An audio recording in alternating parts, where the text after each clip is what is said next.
Muy buenas tardes, espero que se encuentren bien. Vamos a comenzar con nuestra segunda sesión de esta segunda generación del diplomado de atención, perdón, al adulto en estado crítico. Y vamos a continuar en el tema en el que nos quedamos la clase anterior, que era comenzar a hablar un poco acerca de las infecciones asociadas a la atención de la salud, que son bastante importantes y bastante fundamentales en la atención propiamente del paciente dentro de la unidad de cuidados intensivos. Son temas que nosotros, pues bueno, tenemos que reforzar de manera muy importante, ya que previniéndolas como lo son, ¿no? Prevenibles, pues vamos a evitar que el paciente tenga más complicaciones. Son un tema bastante complejo y de gran importancia para la salud pública en general a nivel mundial, ¿verdad? No solamente en nuestro país. Y es por eso que a nivel mundial se le da un énfasis muy importante en las unidades de cuidados intensivos o de cuidados críticos para poder brindar pues la atención necesaria, ¿verdad? Hacia estos pacientes.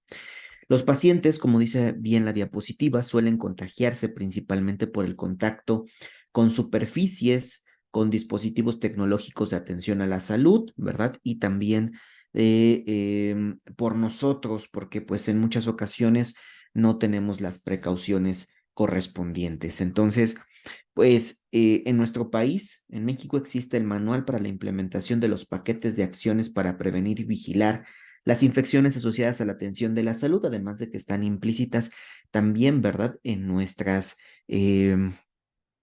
acciones esenciales para la seguridad del paciente y que son parte también de las metas internacionales, ¿no? La prevención de las infecciones que ocurren dentro del ámbito hospitalario.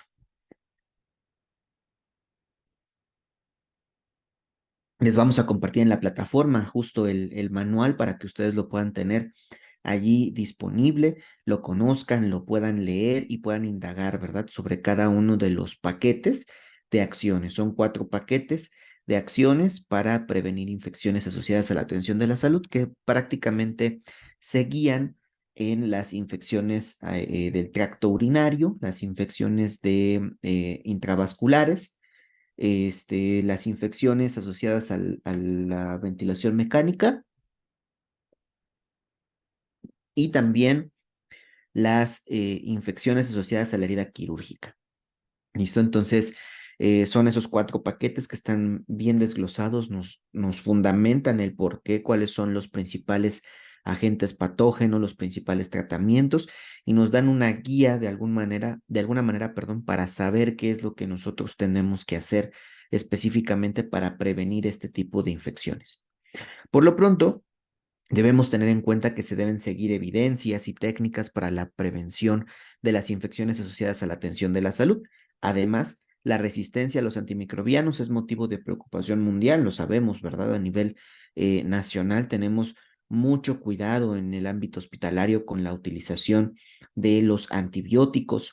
Específicamente hacemos hemocultivos, hacemos estudios especializados que nos permitan a nosotros como profesionales de la salud, en este caso, ¿verdad? Poder, pues, brindar un tratamiento efectivo, directo, directo al foco infeccioso, ¿verdad? Y además directo hacia el agente patógeno que está causando este problema. Por eso es que hacemos estudios muy exhaustivos. Tomamos muestras de sangre, muestras de orina, muestras de heces, muestras de secreciones bronquiales, por ejemplo, o de esputo como tal. Y bueno, todos estos son estudiados para poder determinar de alguna manera qué es lo que puede llegar a pasar con los pacientes. Bien. Las infecciones asociadas a la atención de la salud en México, en el año 2009, que es cuando se publica el manual que les presenté al principio, pues nos decía que ocurren, en este caso, de 5,9 a 9,6 casos o porcentaje más bien, de 5,9 a 9,6% de porcentaje, vaya, de infecciones asociadas a la atención de la salud, que se traducen posteriormente a 32 muertes por cada 100,000 habitantes y que le llega a costar a nuestra nación alrededor de 1,500 millones de pesos. lo cual es un dinero bastante importante, ¿no? Una cantidad bastante importante que se pudiera utilizar de alguna otra manera en el ámbito hospitalario y prevenir estas infecciones asociadas a la atención de la salud, pues nos puede ahorrar un costo o un monto como el que les acabo de mencionar, 1.500 millones de pesos. Entonces, mucho ojo con eso, vamos a tenerlo en cuenta. Vamos a platicar un poco rapidísimo acerca del paquete de las neumonías asociadas a la ventilación mecánica y qué es lo que tenemos que hacer, ¿no? Son cuestiones muy básicas. Al paciente que está con ventilación mecánica en la terapia intensiva, pues tenemos de primera instancia que realizar nuestro lavado de manos, ¿cierto? Nuestro lavado de manos va a ser fundamental para que sea, pues bueno, nuestro primer método para prevenir las infecciones asociadas a la atención de la salud. Posterior a eso, otra de las actividades que tenemos que realizar todo el personal de salud, pero en específico el área de enfermería, pues es mantener a nuestros pacientes en posición semi-Fowler o Fowler, ¿verdad? Semi-Fowler, la gran mayoría, los que están ventilados,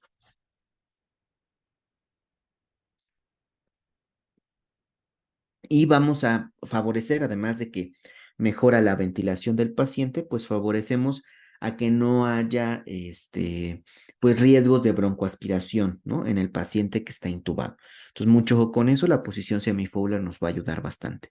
La medición del CUF, el CUF es, digamos, la presurización que nosotros hacemos en los balones de las cánulas orotraqueales, entonces es importante siempre estar midiendo el CUF, que en milímetros de mercurio, pues ronda los 22 a 25 milímetros de mercurio, y en centímetros de agua, pues va de 25 a 30 centímetros de agua de presión, lo que debería de tener, ¿verdad? Idealmente ese CUF. Entonces siempre hay que estarlo vigilando. Sabemos que en ocasiones no tenemos los dispositivos correctos, pues se nos recomienda que se inflen los balones aproximadamente con de 5 a 8 mililitros de aire, ¿listo? Para que, pues bueno, se mantenga al menos inflado de manera correcta y, por supuesto, nos siga coadyuvando a evitar las infecciones asociadas a la atención de la salud.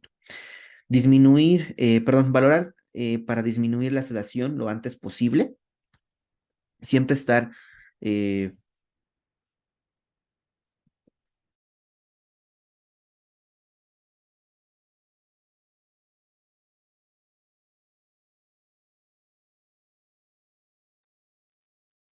una disculpa, siempre estar este, valorando continuamente a nuestro paciente su escala de sedación, ya sea RAS, Ramsay, SAS, la que ustedes utilicen, la que sea más factible, pero en conjunto con la evolución clínica del paciente. Si lo antes posible podemos destetarle la sedación, va a ser mucho más sencillo que lo antes posible podamos destetar también la ventilación mecánica. Claro, de nuevo, siempre y cuando la clínica del paciente nos permita realizar todo este tipo de actividades. La higiene bucal con clorexidina se recomienda una vez al día. Hace todavía medio año se recomendaba que fuera 2 veces al día. Salió un artículo que se los vamos a compartir, lo vamos a buscar, se los vamos a compartir. Hace no mucho, en donde demuestra que pues también el hecho de lavar de manera muy continua con clorexidina la cavidad bucal de nuestros pacientes pues los favorece a que se desarrollen otro tipo de bacterias, ¿listo? Y que el paciente tenga complicaciones. Entonces es importante tenerlo en cuenta, solamente debe ser una vez al día y el resto pues puede hacerse con agua solamente. Y si tenemos la posibilidad de realizar cepillado dental junto con aspiración, pues sería lo ideal, ¿no? Sería lo correcto para evitar infecciones que vengan asociadas a este problema.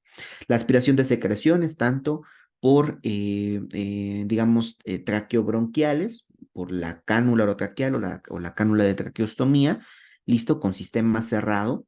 De aspiración, pero también la parte de utilizar un sistema abierto para la aspiración de las secreciones orofaringeas, ¿listo? Y que son muy importantes y relevantes también. Es importante conocer la técnica de aspiración, ¿verdad? Tanto de los carrillos como de la parte más cercana a la úvula para que se pueda aspirar de manera correcta las secreciones que se encuentren en esa zona y evitar que tengamos también un acúmulo y por lo tanto una posible infección. Entonces, bien importante saber la técnica correcta, utilizar los dispositivos correctos y que sea específicamente la de secreciones traqueobronquiales con técnica cerrada, ¿verdad? Muy importante. Y evitar cambios de circuitos y humidificadores lo más que se pueda. Sabemos que a veces estos se ensucian, estos se llenan de secreciones, de líquido, de agua, se mojan, se humidifican mucho. Los circuitos y los humidificadores propiamente, vaya, se mojan mucho y esto pues obviamente nos genera que hay que cambiar ese humidificador para evitar que también ahí se empiecen a producir ciertas o ciertos agentes patógenos. Pero si lo podemos cambiar lo menos posible, será lo ideal porque también las desconexiones entre el material, pues rompemos un circuito cerrado y por lo tanto el paciente puede llegar a padecer infecciones asociadas a la ventilación mecánica. Entonces, es importante tenerlo en cuenta y es uno de los paquetes de prevención que nos dice este esquema. Bien. Otro de los más importantes es el de las infecciones del torrente sanguíneo. En este caso, de nuevo, lo más importante es entender nuestros algoritmos o nuestro esquemita que les coloco en esta parte donde tenemos que tres actividades son en la inserción o durante la inserción o colocación de un acceso vascular y en este caso 7 actividades más o menos, si no conté mal, bueno, son 7 actividades que van relacionadas al mantenimiento. Bien, las primeras tres, pues obviamente la inserción es la higiene de manos, listo, que aunque en el mantenimiento también cuando tenemos que hacer todo tipo de procedimientos hay que lavarnos las manos, sabemos que eso es fundamental, pero bueno, aquí nos dicen un énfasis muy importante durante la inserción, ¿verdad? Del lavado de manos, la colocación de cubrebocas, gorro, bata, guantes y campos estériles para poder realizar el procedimiento invasivo y el uso de antisépticos correctos. Vaya, todos los antisépticos son funcionales, sin embargo hay que saber utilizarlos, ya sea clorexidina, ya sea yodopovidona, ya sea alcohol isopropílico al 75% o más, ¿verdad? O que tengamos algún otro antiséptico a utilizar durante nuestro proceso, pues bueno, hay que saber utilizar. ¿Cuánto tiempo dura su efecto antiséptico propiamente en la piel? Y eso pues nos va a permitir poder realizar las técnicas correctas, ¿no? Y una antisepsia pues adecuada. Posterior a eso, ya en cuestiones de mantenimiento, pues dar un baño seco con toallas de clorexidina al 2% en el paciente, ¿verdad? En este caso, para evitar que se moje el acceso vascular, ¿listo? Se mantiene la conexión del sistema de infusión en todo momento, ¿no? Lo menos posible que tengamos que desconectar, pues será lo ideal, ¿no? A veces el catéter es central y los equipos pues terminan su fecha de caducidad y habrá que cambiarlos, ¿no? Pero previo a eso, pues se debe de realizar una asepsia y una antisepsia, ¿no? Ahorita los siguientes puntos lo mencionaremos, pero si no, entonces desde el momento en que se coloca, no se debe de desconectar prácticamente para nada. Bien, realizar la curación del sitio de inserción cada 7 días con técnica estéril, que es lo mínimo recomendado, pero recuerda que si tu catéter está, o tu sitio de inserción más bien está sangrando o está teniendo supuración o está saliendo secreción de alguna característica, pues bueno, lo tendremos que realizar las curaciones lo antes posible para evitar que se vaya a contaminar, que la sangre, pues bueno, comience a descomponerse de alguna manera al estar en contacto con un medio externo y que esto genere de nuevo posibles infecciones, ¿no? Entonces, realizarla cada 7 días y si fuera necesario, pues cada que esté sucio, ¿no? En este caso. Realizar cambio de sistema de infusión cada 72 horas, sobre todo en productos sanguíneos y NPT hay que reemplazarlos de inmediato, ¿no? Es decir, se nos recomienda que el equipo de transfusión, digo, está totalmente evidenciado, se puede utilizar para dos paquetes globulares, dos concentrados plaquetarios, dos aféresis plaquetarias, dos plasmas frescos congelados, es decir, podemos administrar dos de cada uno por cada equipo de transfusión. Posterior a eso, tenemos que cambiar y modificar el equipo de transfusión Y en el caso de la NPT, pues bueno, usualmente dura 24 horas nuestra programación y posterior a que termine, se debe de modificar todo, ¿verdad? El equipo de NPT se debe de realizar una asepsia antisepsia especial en el paciente con una técnica estéril, preparar todo, porque pues recuerda que es además una situación que puede generarle más infecciones al paciente, la propia NPT, ¿bien? O sea, ni siquiera nuestras técnicas mal hechas, ¿no? Podemos hacer una técnica correcta, muy específica, muy limpia, muy aséptica, pero la NPT, vaya, aumenta de manera muy importante el riesgo de infección en el paciente en estado crítico. También está demostrado y por eso en la actualidad se recomienda lo antes posible iniciar la nutrición enteral, ¿cierto? Entonces es importante tenerlo en cuenta.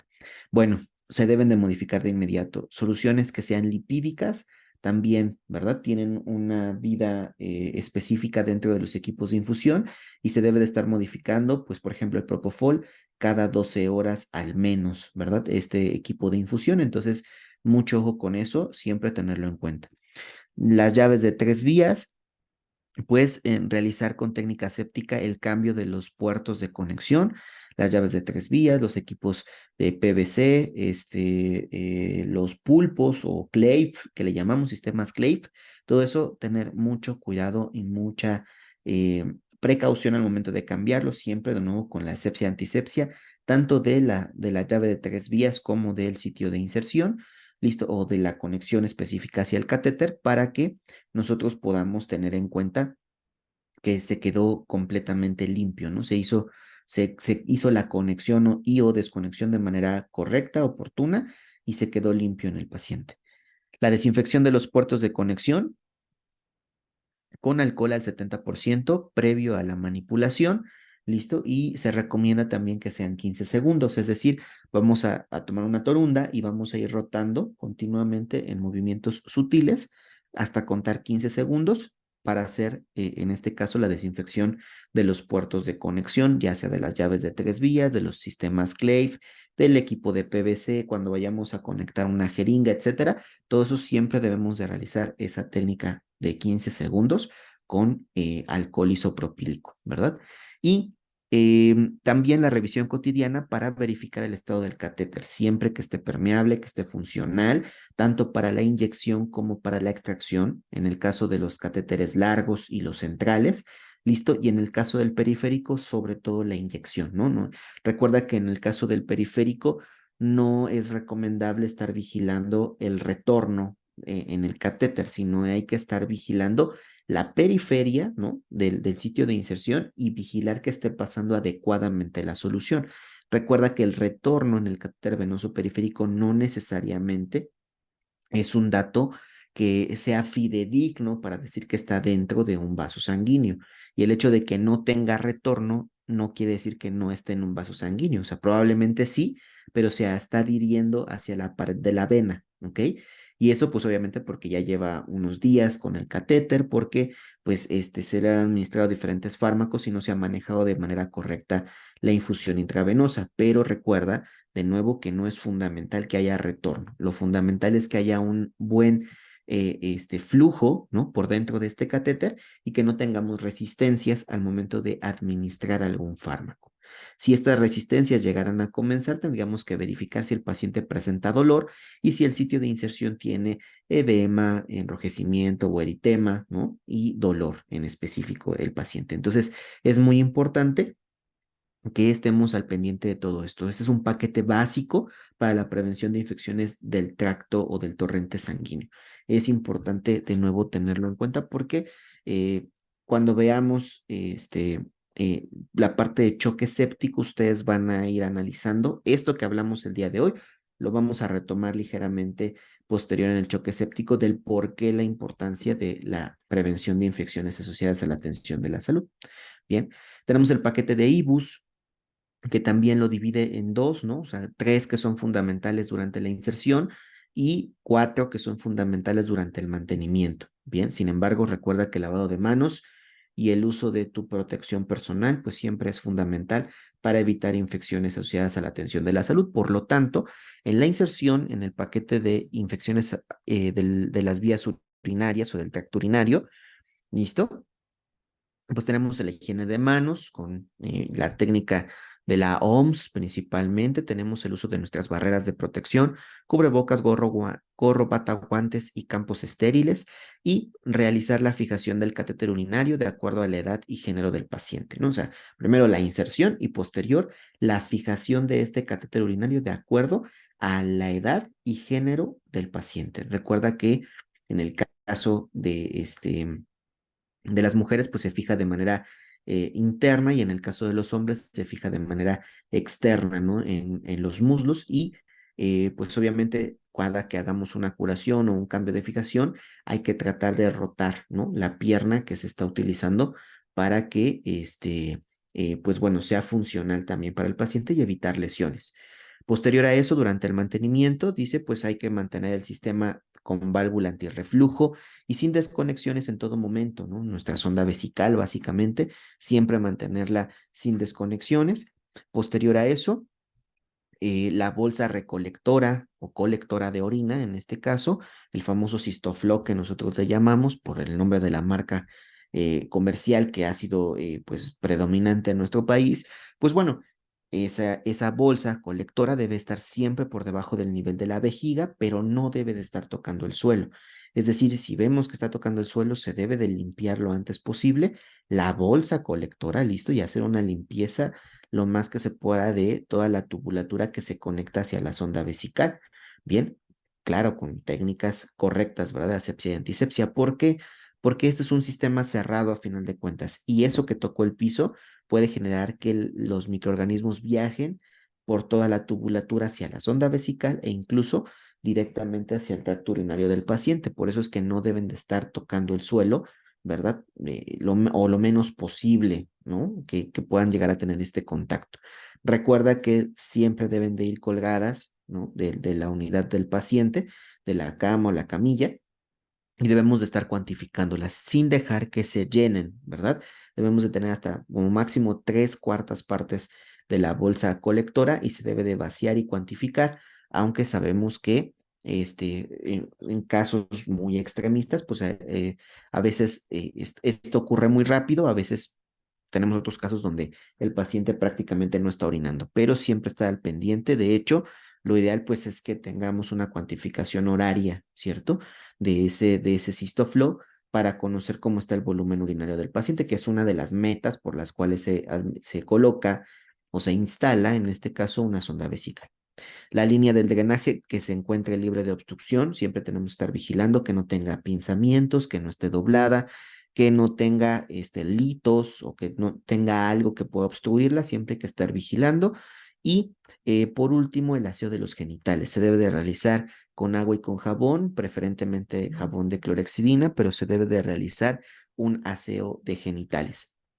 Este aseo de genitales, pues debe constar, ¿verdad? De manera muy, muy específica, en que al menos se debe de realizar 2 veces al día, ¿listo? Obviamente la primera cuando el paciente realice su baño por la mañana, mediodía más tardar, y el siguiente en la tarde, noche, probablemente que se realice un nuevo aseo de genitales al paciente que tiene sonda transuretral o vesical, ¿bien? Pero es importante tenerlo en cuenta para, de nueva cuenta, que el paciente pueda evitar lo más que se puedan las infecciones asociadas a la atención de la salud.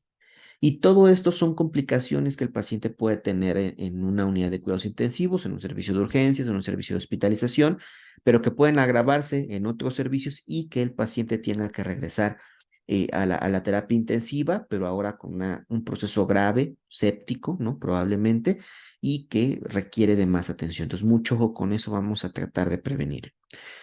Vamos a platicar ahora rápidamente de las causas de ingreso a la UCI, que son bastante comunes, ¿no? Estas causas de ingreso a la UCI. Tenemos que dentro de los diagnósticos más comunes que nos vamos a encontrar, pues son los traumatismos graves, y de estos, el traumatismo cráneoencefálico y el paciente politraumatizado.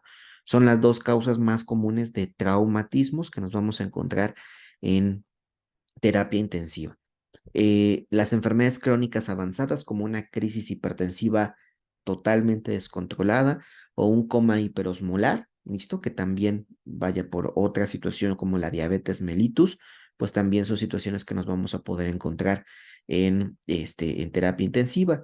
En cuanto a la parte respiratoria, pues el síndrome de distrés respiratorio agudo, que es básicamente lo que vamos a platicar en un momento, y por la parte infecciosa, pues obviamente el choque séptico, que esto va a contribuir a la siguiente situación, que es la falla multiorgánica, aunque no solamente el séptico, ¿no? Sino puede ser un choque distributivo, un obstructivo, un hipovolémico, ¿no? Y de los distributivos, además del séptico, pues tenemos al neurogénico, tenemos al anafiláctico, del hipovolémico, pues tenemos al hemorrágico, al no hemorrágico.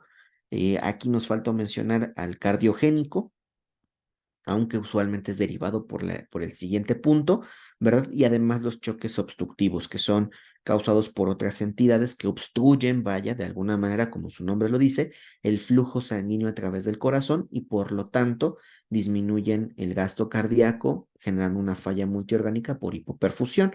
Bien, pero son distintos, o sea, cada uno actúa de manera distinta, muy específica. Por eso es que se clasifican así: distributivos. Dentro de los distributivos es séptico, neurogénico y anafiláctico. Obstructivos, que son por causas, vaya, que obstruyen el flujo sanguíneo. El hipovolémico, que se divide en dos, hemorrágico y no hemorrágico. Y el cardiogénico, ¿listo? Que básicamente el origen pues es por una patología cardiovascular aguda, ¿verdad? O agudizada, que le genera al paciente un estado de insuficiencia circulatoria. Pero bueno, ya lo platicaremos más adelante en, en este diplomado. ¿Listo? Bueno, continuamos. Cardiopatías agudas, infarto agudo al miocardio y también la insuficiencia cardíaca congestiva o descompensada, ¿no? Que sería como lo correcto, que pueden ocasionar que el paciente esté en terapia intensiva. Las complicaciones quirúrgicas y también complicaciones metabólicas, una pancreatitis, una falla hepática, ¿verdad? Que una cirrosis, o algunas otras complicaciones secundarias a la cirrosis, este, se me fue una encefalopatía hepática, iba a decir neuropatía, pero no es distinto, es una encefalopatía hepática, bien, que en la actualidad se nos recomienda que ya se traten en unidades de cuidados intensivos para darle la seriedad que se necesita a esta entidad patológica, bien. Entonces, todos estos son diagnósticos médicos, ¿no? Propiamente, o de enfermedad que el paciente va a presentar para poder ingresar a una terapia de cuidados intensivos. Sin embargo, es importante recordar lo que veíamos la clase anterior. El paciente que entra a esta terapia intensiva es un paciente que tiene la posibilidad, ¿verdad?, de sanar, ¿listo? De que su situación, como dice aquí, sí es grave. ¿Listo? Sí necesita asistencia y cuidado continuo y también necesita de área tecnificada y tecnológica, pero puede revertirse. O sea, el potencial para revertir la enfermedad es alto y eso es uno de los datos muy importantes que deben de cumplir los pacientes con ingreso a la unidad de cuidados intensivos.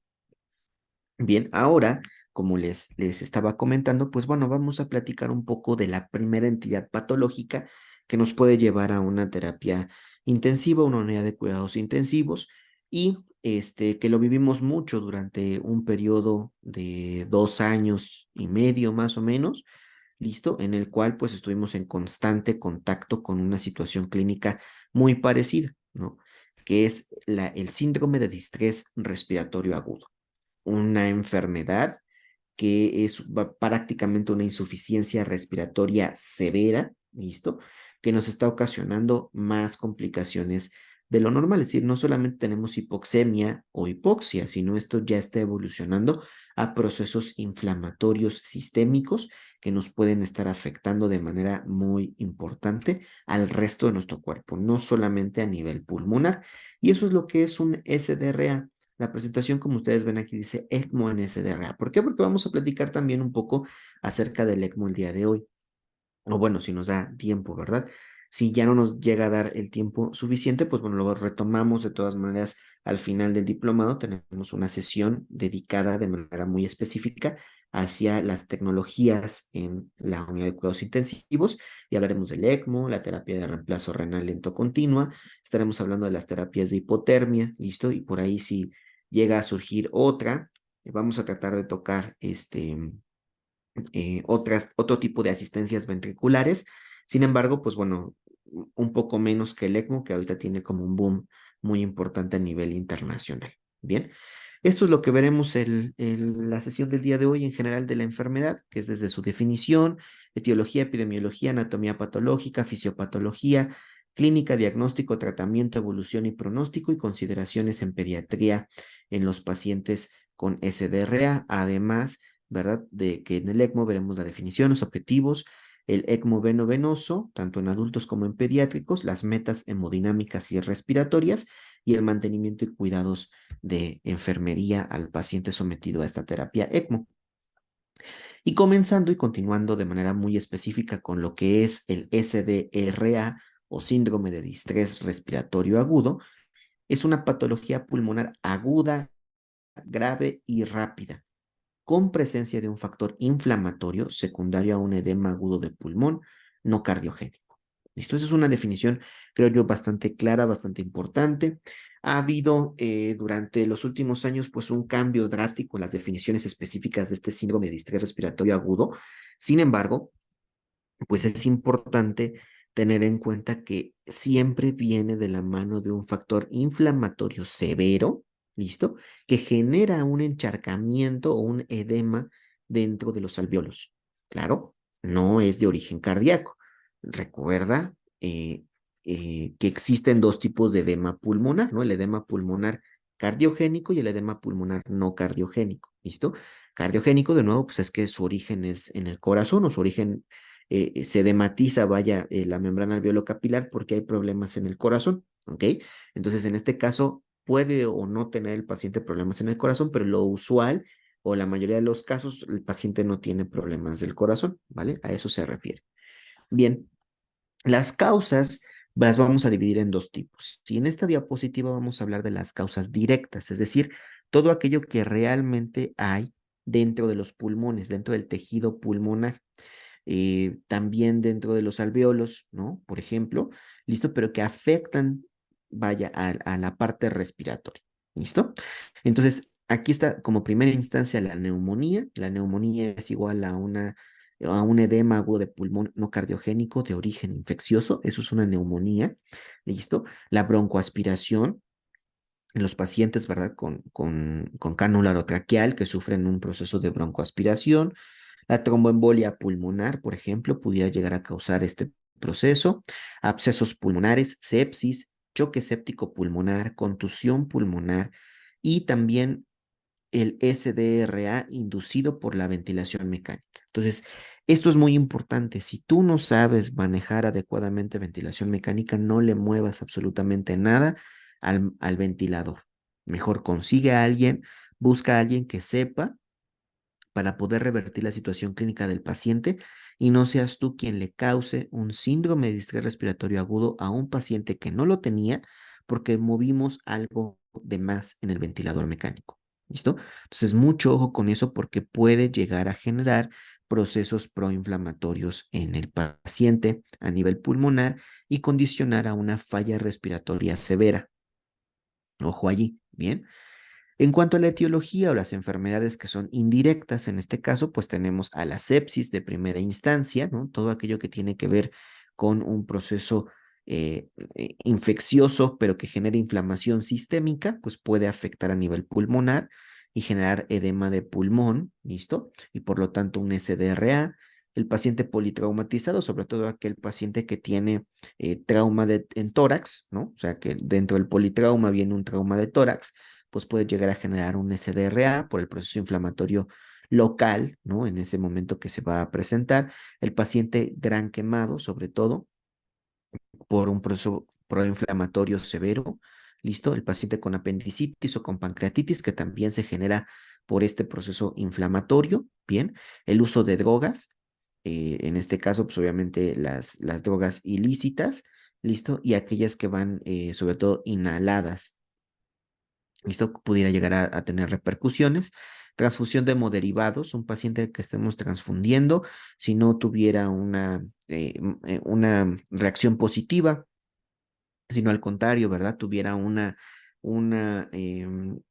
reacción negativa, vaya, a la transfusión de los hemocomponentes, pues pudiéramos llegar a generarle edema de pulmón y por lo tanto un síndrome de distrés respiratorio agudo y la coagulación intravascular diseminada, que también pudiera llegar a generar este proceso de repente, ¿no? Entonces, es importante tenerlo como muy en cuenta. Hay causas directas, hay causas indirectas, y de estas todavía hay algunas otras que son también de importancia, pero estas creo yo son las más comunes que nos vamos a poder encontrar que están generando esta situación, ¿no? Es decir, el SDRA, que es fundamental. Bien. Hablando un poco de la epidemiología, ¿no? Tenemos que hay de 1.5 hasta 80 casos por cada 100,000 habitantes. Este estudio pues se realizó en diferentes zonas eh, geográficas y por eso se obtuvo, ¿no? Hay zonas específicas donde hay muy baja incidencia de SDRA, pero hay zonas donde hay altitud, zonas donde hay infecciones de vías respiratorias recurrentes, las cuales aumentan, ¿no? Y aumenta drásticamente hasta 80 casos por cada 100,000 habitantes. De todos esos, el 36% de las situaciones de SDRA se dan por un choque séptico pulmonar o una neumonía, vaya, para que lo tengamos en cuenta, que se descontroló y está generando un proceso inflamatorio local y sistémico que está afectando a todo nuestro organismo. Y esto, el 36% de los casos, vaya, de 100 pacientes con SDRA, 36 van a tener esta característica. 15% o 15 pacientes de cada 100 tendrán un SDRA por un choque séptico no pulmonar, es decir, el choque séptico puede ser del torrente sanguíneo, el choque séptico puede ser de vías urinarias, el choque séptico puede ser de vía abdominal o gastrointestinal, ¿listo? El choque séptico puede ser de cualquier otro origen menos pulmonar y también te puede causar por todo este proceso inflamatorio sistémico un 15% de casos de SDRA, 15 de cada 100. ¿Listo? Y después tenemos también una variación muy importante. Depende de la zona de la que estemos hablando. Por ejemplo, aquí en América Latina, ¿no? O en Latinoamérica, pues tenemos una tendencia al 36% por casos de broncoaspiración. Países de primer mundo tienen un poquito más de tecnología, dinero, acceso para la atención a la salud, pues tienen menos posibilidades de un 15%, ¿no? O lo más cercano a un 15%. Por eso, de nuevo, es importante tenerlo en cuenta, ¿vale? Entonces, de todo este proceso, vamos a tomar, por ejemplo, los números mayores. 36 más 36, pues nos da, si no me fallan mis cuentas, 72, ¿bien? 15% sumados son 87%.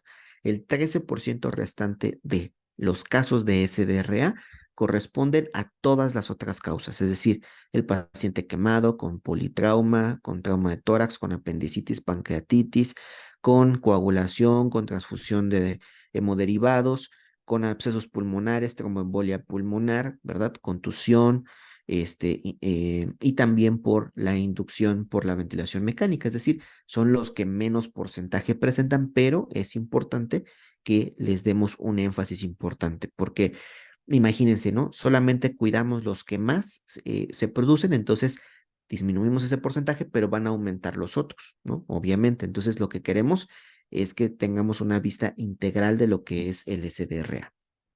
Bien, en cuanto a la anatomía patológica, esto es importante, digamos, es una explicación desglosada de cómo es que va ocurriendo los cambios anatomofisiológicos durante la enfermedad, bien, para que después cuando veamos eh, la fisiopatología va a ser mucho más sencillo poder entenderlo, bien.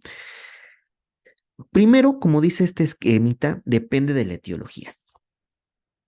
Es decir, de nuevo, si es un choque séptico pulmonar, Si es una neumonía, si es una broncoaspiración, si es un choque séptico no pulmonar, si es un politraumatismo, etcétera, ¿no? Si cualquiera de las causas que ya hemos platicado. Esta causa va a generar, ¿no? Que sea mucho más rápido, que sea mucho más lento todo el proceso fisiopatológico.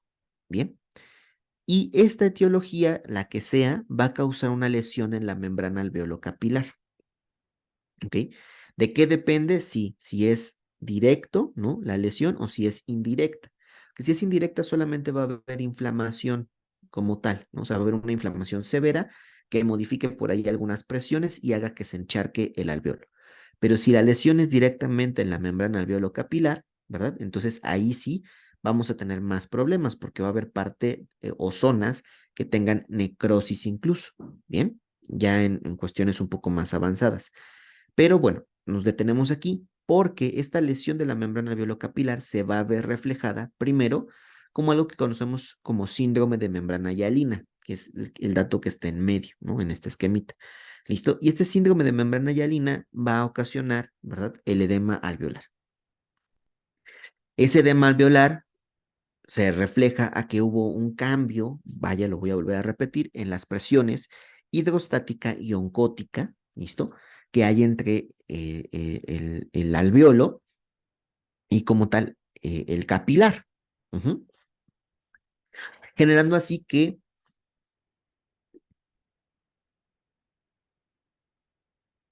generando así que haya una fuga de líquido, ¿verdad? Importante hacia el tercer espacio, que es el intersticial, que es básicamente un pequeño espacio que separa al alvéolo del capilar, listo, pero que este espacio se encharque también y se fugue el líquido dentro del alvéolo. Lo veremos más adelante en un esquemita, ¿vale? Eso va a generar que se active una respuesta inflamatoria en esa zona. Y esa respuesta inflamatoria va a tener tres fases, una exudativa, una proliferativa y una fibrótica, entendiendo la última como lo más grave que puede ocurrir en un paciente con síndrome de distrés respiratorio agudo y qué es lo que tenemos que evitar que pase. ¿Ok? Eso es muy importante porque lo vuelvo a relacionar con lo que vivimos en la pandemia hace dos, bueno, más bien lo que vimos durante la pandemia por 2 años y medio aproximadamente, ¿no? Del 2020 a mediados del 2022, ¿listo? O a 3/4 partes del año 2022, donde pues teníamos casos, pero incrementados de manera muy, muy importante de COVID. Bien, donde teníamos un SDRA, ¿verdad? De origen, por una infección pulmonar, por una neumonía, un choque séptico pulmonar de origen viral, ¿cierto? Y que esta situación era muy grave y que afectaba demasiado a los pacientes, generándoles síndrome de membrana hialina, edema alveolar, respuesta inflamatoria no controlada, una fase exudativa muy intensa, muy rápida además, una fase proliferativa muy rápida también y una fase fibrótica muy agresiva. Y por eso es que el paciente que llegaba a sobrevivir, posterior a eso, necesitaba rehabilitación pulmonar. ¿Por qué? Porque el pulmón o gran parte del tejido pulmonar pues estaba sufriendo de fibrosis, lo cual ocasionaba que no se moviera adecuadamente durante la inhalación y la exhalación del aire y que además, pues obviamente las zonas que están fibrosadas ya no funcionan, ya no intercambian gases. Eso digamos que es lo más grave. Vamos a llegar a eso, ¿bien? Entonces, retomando un poco lo de la fase exudativa, va a depender de nuevo de la etiología, ¿no? Por eso primero en el esquema anterior decía, depende de la etiología, ¿ok? Entonces, si es una infección por un Staph aureus multidrogo resistente, por ejemplo, entonces yo sé que aproximadamente entre los 0 y los 5 días el paciente va a presentar los datos clínicos totales de la neumonía por Staph aureus. Bien, si yo sé que es COVID, ¿no? Eh, o como lo conocimos, pues al principio decíamos que era alrededor de 7 días, ¿están de acuerdo? En algunos casos decían que era hasta 10. Y posterior a eso, conforme fue mutando y fue teniendo más contacto, pues ya teníamos sintomatología a los 2, 3 días, ¿no? 2, 3 días a los pacientes con COVID. Ok. Esto comienza porque justo esta fase exudativa es, digamos, una fase en la que el agente patógeno, ¿no? Si fuera por una causa de infección, pues comienza a reproducirse, ¿listo? A alimentarse de las propias células de nuestro cuerpo y a invadir e infestar ciertas zonas, específicamente a nivel pulmonar, ¿verdad? Si fuera por un proceso de un traumatismo, de tórax, un paciente politraumatizado, una pancreatitis, una apendicitis, fuera por una broncoaspiración, bueno, allí cambia, ¿cierto? Porque eso es más agudo. Eso va desde los 0 días, ¿listo? O sea, minutos, horas que puede ocurrir el proceso de el desarrollo, pero esta fase exudativa del SDRA pues va hasta los 7 días porque puede ser, o lo más común es por un agente patógeno. Bien, ¿qué pasa durante este proceso? Pues bueno, como dice allí esta esquemita, hay una proliferación, una liberación masiva de mediadores proinflamatorios, como cuáles leucotrienos, factor de plasminógeno, radicales libres de oxígeno o especies libres de oxígeno, ¿listo? Proteasas, bien, algunas enzimas que generen la activación de las células blancas o de los glóbulos blancos o leucocitos, como los conocemos. ¿Listo? Generando así, en este proceso, una diapédesis, es decir, que las células migren de un espacio a otro, ¿listo? Tanto de los neutrófilos como de los linfocitos, como también en este caso, eh, se me fue el otro nombre, de los mastocitos también, ¿listo? Y depende también la situación, ¿verdad? A lo mejor si fue por una inhalación, pues a lo mejor no solamente neutrófilos, sino también vendrán eosinófilos que generarán algún proceso de acción alergénica, ¿bien? Y que pueden condicionar la vía respiratoria. Bueno, para que a final de cuentas esa diapédesis termine generando la migración de macrófagos, ¿verdad? A las zonas específicas donde está ocurriendo la inflamación.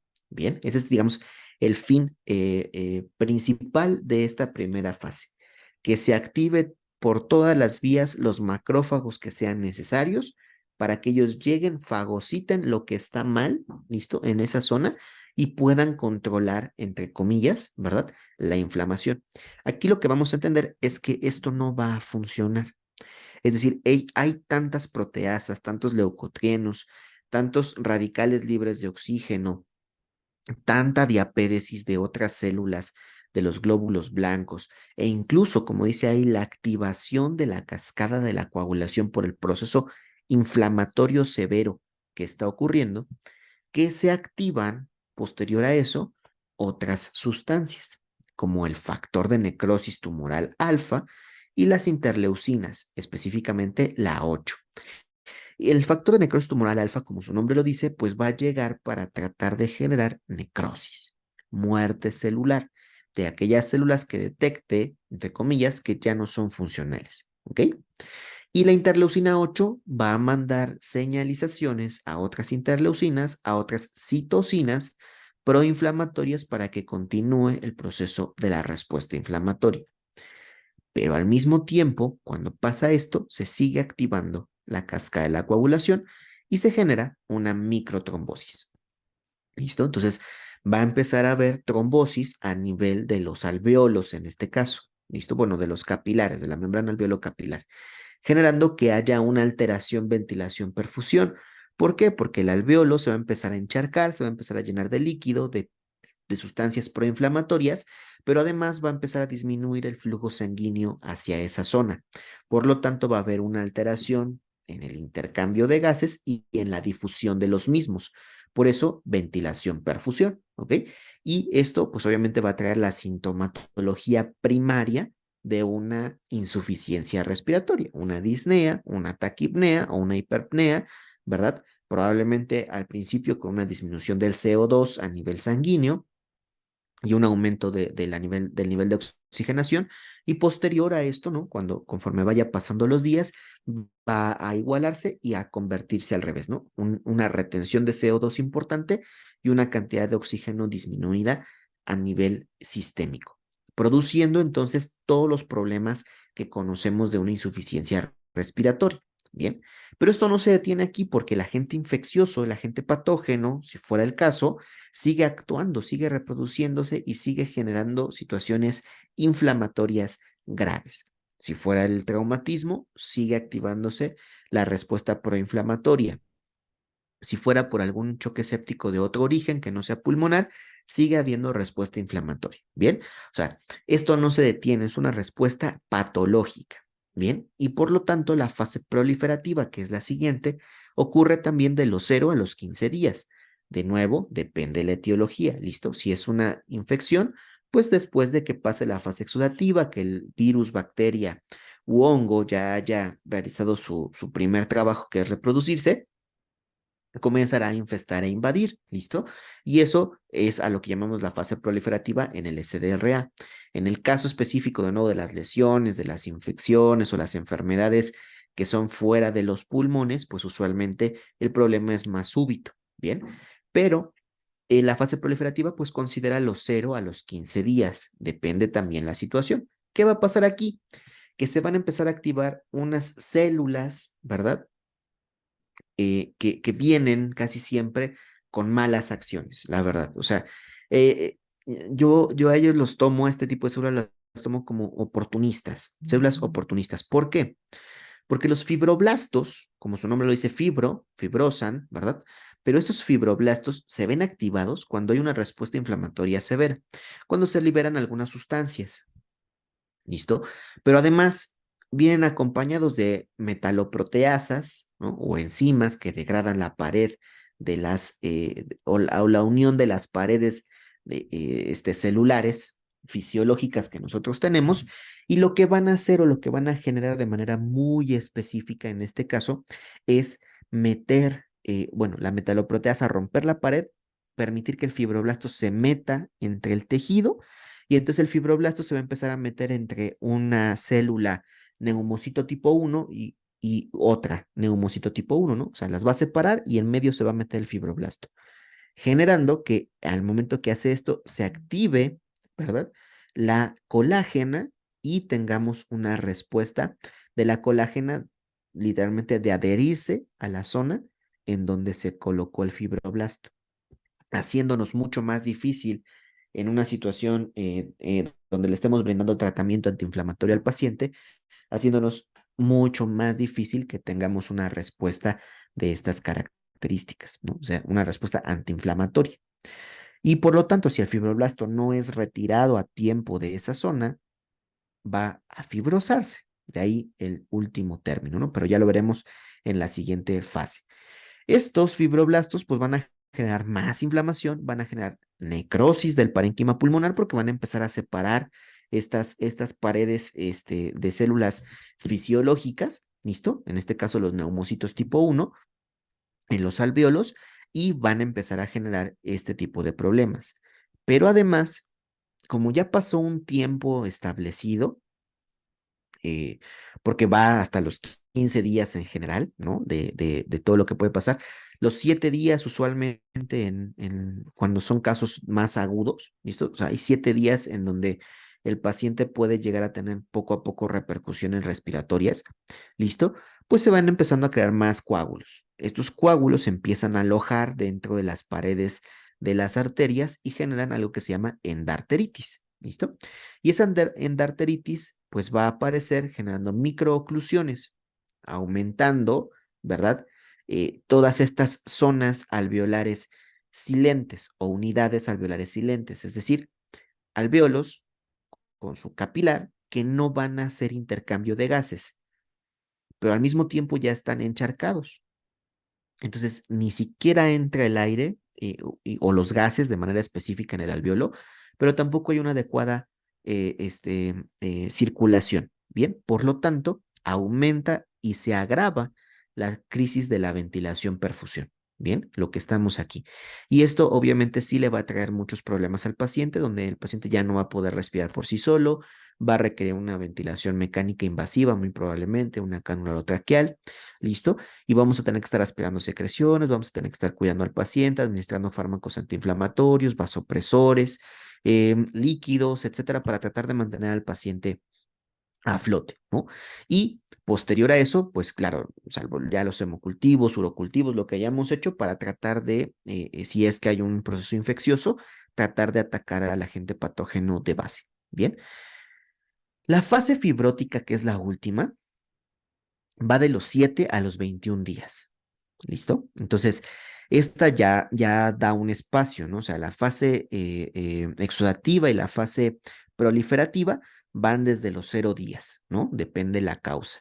Pero la fase fibrótica aparece a partir de los 7 días. Si yo en una semana no logro identificar de manera correcta, no logro actuar de manera correcta, el paciente está intubado, el paciente tiene múltiples complicaciones, ¿no? Pues a lo mejor no lo voy a intubar en el día 0, de nuevo, ¿no? Lo voy a intubar hasta el día 3. ¿Por qué? Porque se fue agravando, fue empezando a tener problemas a nivel respiratorio. Y lo tuve que intubar hasta el día 3, pero no en el día 0 que comenzó todo su proceso patológico. A eso voy, ¿bien? Entonces, pasa 3 días, 4 días intubado, y si yo no logro ir revirtiendo durante esos primeros 3, 4 días la situación del paciente, ya estamos prácticamente en esta fase, ¿no? La fibrótica. Y esta fase fibrótica aumenta la proliferación de los fibroblastos, se acompañan de depósitos de colágeno en el área lesionada, aumentan las unidades alveolares silentes que existen y como la colágena comienza a depositarse de manera muy importante en estas zonas, se endurece, se calcifica y se genera la famosa fibrosis mural y la pérdida del tejido pulmonar, porque esos alvéolos ya no van a funcionar nunca. Bien, y ese tejido pulmonar o ese parénquima pulmonar en general ya no va a expandirse ni a retraerse con la misma habilidad. Bien, va a verse limitado, generando más síndrome de distrés respiratorio agudo, situación crítica para nuestro paciente. ¿Por qué? Porque en este momento no hace ni intercambio de gases, no hace difusión de gases, pero además ya no puede ni siquiera hacer los movimientos respiratorios básicos, amplexión y amplexación a nivel pulmonar, inspiración y expiración. Le va a costar mucho trabajo. El volumen corriente pulmonar va a disminuir y eso va a condicionar que el paciente comience con la sintomatología. ¿Ok? Esto es la anatomía patológica del síndrome de estrés respiratorio agudo. Sin embargo, la fisiopatología, ya con esta esquemita, porque es la única diapositiva que tenemos de esta parte, ¿verdad? Este esquemita, es bien entendible. Vean las características de la mitad, así como lo están viendo de frente a su pantalla. La mitad hacia la izquierda es un alveolo normal, o sea, está normal, está con las características normales. Y del lado derecho tenemos un alveolo con SDRA, ¿listo? Que está encharcado, que está inundado, que tiene algunos materiales dentro del alveolo que no deberían de existir, ¿listo? Y que tiene algunas complicaciones. Veamos abajo del alveolo, del círculo, hay un vaso, un capilar que menciona ahí, digo, lo dibujan, lo cortan mucho, ¿no? El capilar, pero lo dibujan muy claro, ¿no? El primero es un capilar pulmonar normal, ¿listo? En donde pues su pared celular está bien, ¿no? No hay ningún problema, no hay procesos inflamatorios en esta zona, posterior al que está enfermo, ¿no? Que tiene depósitos de fibrina, depósitos de colágena, que tiene lesiones a nivel de la pared y que permite la fuga de células de un espacio a otro, ¿listo? Y que además, listo, tiene agentes patógenos y que está edematizado, ¿verdad? Toda esta línea que se ve aquí gris como punteada, ¿listo? Alrededor del alveolo, ese es el tercer espacio o el intersticio, como dice aquí. Veamos en el patológico, es mucho más gruesa esta línea que rodea al alveolo, está más encharcada, tiene mucho líquido, por lo tanto, eso es lo que hace o favorece que se meta el líquido al alveolo. Pero vean, dentro del alveolo patológico no alcanzamos a ver muy bien a las células tipo 1, que son estas que están aquí como en color cremita, ¿listo? Y incluso aquí le dibujan como un rombito, aquí donde está mi cursor, al ladito, hay un rombito de color morado, ¿listo? Digamos como si fuera su núcleo, ¿no? Entonces, esas células no las alcanzamos a ver de este lado. ¿Están de acuerdo? El neumocito tipo 2, que es el que se encarga de la producción del factor surfactante, que en este caso es la línea punteada en azul, ¿listo? De este lado tampoco está. Y este esquema, digo, es bastante sencillo, ¿no? Lo hicieron bastante sencillo, sin embargo, en la realidad, este alveolo estaría colapsado, ¿no? O sea, la mitad que está patológico estaría colapsado. ¿Listo? ¿Por qué? Porque hay mucho líquido, porque no hay factor surfactante que nos ayude a movilizar los gases, porque hay un proceso inflamatorio, porque no está funcionando y porque no está intercambiando gases. La presión hidrostática está venciendo a la presión oncótica y a la presión de los gases que hay dentro del alveolo. Por lo tanto, se colapsa el alveolo. Bien, esto es muy importante porque esto puede pasar de nuevo desde el día cero, ¿listo? Hasta el día 7. Y yo tengo 7 días como personal de salud, ¿no? En conjunto, trabajando en conjunto con nuestros compañeros del área médica, tenemos 7 días para tratar de resolver el problema del paciente aproximadamente, para evitar que el paciente desarrolle la fibrosis transmural, ¿no? La fibrosis, en este caso pulmonar, ¿no? Del parénquima pulmonar, bien importante. Y veamos, ¿no? Dice, intercambio de gases se va a ver dañado y la ventilación como tal también se va a ver dañada. O sea, el intercambio de gases se refiere a la capacidad de la difusión de los gases, del intercambio propiamente, ¿no? De estos. Entonces, en la superficie de la membrana alveolar disponible va a haber una disminución de la difusión y un aumento de las atelectasias, lo que les decía, los colapsos alveolares. Va a haber una disminución de la difusión y va a haber un aumento de la oclusión de los alveolos, generando así, en este caso, hipoxemia, ¿verdad? Y la hipoxemia, pues obviamente va a traducirse en algún momento como una hipoxia y a nivel sistémico, pues nos va a afectar. Bien, en el caso de la ventilación, de los propios movimientos, ¿no? Pues vamos a tener una cantidad de CO2 alveolar importante, bien, con una disminución de la complianza, de la distensibilidad, de la elasticidad de los pulmones, ¿no? Dijimos que no íbamos a poder o no se iban a poder mover de manera correcta.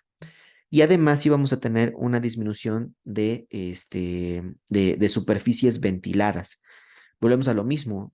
Tenemos este alveolo totalmente normal y pues todo lo que está blanco al fondo, ¿no? Es el espacio que tenemos para intercambiar gases. De nuevo, aquí el capilar lo dibujan muy abajo, pero en realidad el capilar pues rodea al 100% el alveolo. Bien, en este caso, desde la zona más superior hasta la más inferior tenemos para intercambiar gases, para ventilar de manera correcta. ¿Listo? Pero en el caso patológico, pues no. Sí, el vaso sanguíneo, el capilar rodea también hasta acá arriba. Solo vamos a tener esta pequeña zona para realizar un ligero intercambio de gases. El resto no. Y ese es el gran problema también, ¿no? O sea, nos van a llevar a final de cuentas a una hipercapnia, una hipoxemia, y entonces vamos a empezar a tener problemas secundarios, ¿ok? La exploración física, los datos clínicos, los signos y síntomas que vamos a obtener en este paciente, principalmente, pues es la disnea aguda, ¿no? Que va a ir incrementándose con el paso del tiempo, listo, que va a venir acompañada de una taquipnea, una hiperpnea, ¿no? Una taquipnea, más de 20 respiraciones por minuto, una hiperpnea, probablemente más de 28 respiraciones por minuto, donde ya la profundidad incluso de las respiraciones ya no es la adecuada, pero se busca eliminar lo más que se pueda de CO2. Bien, diaforesis, el paciente va a estar con una sudoración fría, con piel pegajosa, listo por todo este proceso que está padeciendo. Cuando auscultemos al paciente, muy probablemente tendremos estertores húmedos bilaterales, crepitantes, ¿no? Muy, muy característicos. Y el paciente va a estar con taquicardia. ¿Por qué? Porque el corazón de alguna manera va a estar tratando de suplir esta necesidad de la hipoxemia que se está generando. Entonces, disminuye la cantidad de oxígeno en sangre y lo que va a pasar es que el corazón va a empezar a movilizar, ¿no? Va a aumentar su frecuencia cardíaca para movilizar el flujo sanguíneo y que el oxígeno comience a aportarse de manera correcta. Pero todo esto se va a traducir en algún momento en el que el corazón se va a cansar, va a disminuir primero la presión arterial y luego la frecuencia cardíaca y el paciente entrará en un estado de choque, básicamente. Bien, entonces es importante tenerlo en cuenta. Es como conforme puede ir evolucionando. Para diagnosticar específicamente este SDRA en términos generales en una unidad de cuidados intensivos, pues necesitamos pruebas, tres pruebas para ser específicos. La primera es una gasometría arterial, la segunda es, por medio de la gasometría arterial, obtener el índice de Kirby del paciente y la última es una placa de rayos X de tórax que lo pongo aquí, si bien no es el gold estándar, listo, sobre todo para las situaciones infectocontagiosas, pues no tenemos todos a la mano siempre una tomografía, ¿no? Entonces, es importante que si tenemos a la mano placas de rayos X, pues se apliquen, ¿no? Son bastante funcionales. Ahora, en cuestión de la gasometría arterial, este esquemita que les pongo aquí, pues es muy, muy fundamental. El paciente puede tener hipoxemia, ¿no? Pero también hay características específicas de la hipoxemia. El paciente puede tener alteraciones en el CO2 y también en el pH, que son los tres principales rubros a los cuales vamos a ir a vigilar. Claro, después de esos estará el bicarbonato, ¿no? Estará el lactato, que también nos estará dando algunos puntos específicos, pero de primera instancia son estos tres los que vamos a ir a vigilar, porque es respiratorio, no es tanto metabólico, ¿no? Por eso el bicarbonato lo dejamos posterior y después el lactato, ¿no? Ya de últimas. Pero, de nuevo, en este caso, primero la presión alveolar de oxígeno. Bien, si esta presión alveolar de oxígeno está de 80 a 100, estamos normal, o sea, no hay hipoxemia, el paciente está en óptimas condiciones. Si está por debajo de 80, pero más de 60, tenemos una hipoxemia leve, ¿listo? Y si está por debajo de 60 milímetros de mercurio, tenemos una hipoxemia grave. Ahora, de las hipoxemias graves también tendremos que verificar cómo está el paciente, ¿ok? Es decir, yo le pongo oxígeno y a pesar de la terapia de oxigenoterapia, vaya, la redundancia, el paciente continúa con hipoxemia, entonces es refractaria, ¿listo? Y este paciente requiere una atención superior, es decir, ya no solamente flujo de aire, ¿no? Sino ahora el paciente requiere de volúmenes y de presiones establecidas para que se pueda realizar el intercambio de gases, es decir, una ventilación mecánica. Puede ser invasiva o no invasiva, depende de las características también del paciente, ¿ok? La presión alveolar de CO2, arterial, perdón, arterial de CO2, es importante tenerla en cuenta, porque el paciente dijimos que al principio iba a estar con hiperventilación, con taquipnea o hiperpnea, ¿no? Y que esto, pues obviamente, iba a ser un mecanismo de compensación en el cual iba a tratar el cuerpo, ¿verdad? De eliminar lo más que se pueda de CO2 y jalar lo más que se pueda de oxígeno, inhalarlo, ¿verdad? Esto para tratar de mantener un equilibrio. Sin embargo, va a llegar un momento, conforme vaya evolucionando la patología, donde tendremos lo contrario, ¿verdad? Tenemos una disminución del oxígeno y un aumento del CO2, generando hipercapnia. Y cuando nosotros tengamos hipercapnia y estemos acompañados de una hipoxemia de cualquiera, ya sea leve o grave, ¿listo? Tenemos alteraciones en la ventilación perfusión. ¿Por qué? Porque hay disminución de oxígeno, aumento de CO2, quiere decir que no estamos intercambiando, no estamos difundiendo, ¿no? De manera correcta, haciendo difusión, perdón, de manera correcta de los gases. ¿Ok? Y esto condicionará porque el CO2 es un ácido volátil, ¿bien? O un precursor de un ácido volátil. Entonces el CO2 va a llegar, se va a transformar en ácido carbónico, va a aumentar el pH, perdón, a disminuir el pH, ¿no? Generando una acidosis. ¿Por qué? Porque de nuevo al principio, cuando nosotros estemos en la hipoxemia tratando de manejarla con la hipocapnia, ¿listo? Nosotros vamos a tener una alcalosis. ¿Por qué? Porque vamos a estar eliminando precursores de ácidos volátiles como lo es el CO2. Y eso es de manera inicial. Pero si en la gasometría, cuando tú la tomas, encuentras con el paciente con acidosis, es decir, un pH por debajo de 7.3, ¿listo? Entonces, tenemos una acidosis franca. Ahora tendremos que verificar de nuevo primero CO2 y después bicarbonato, ¿ok? Entonces, si el CO2 está elevándose por arriba de 50 milímetros de mercurio de CO2, entonces tenemos una acidosis respiratoria hipercápnica. ¿Listo?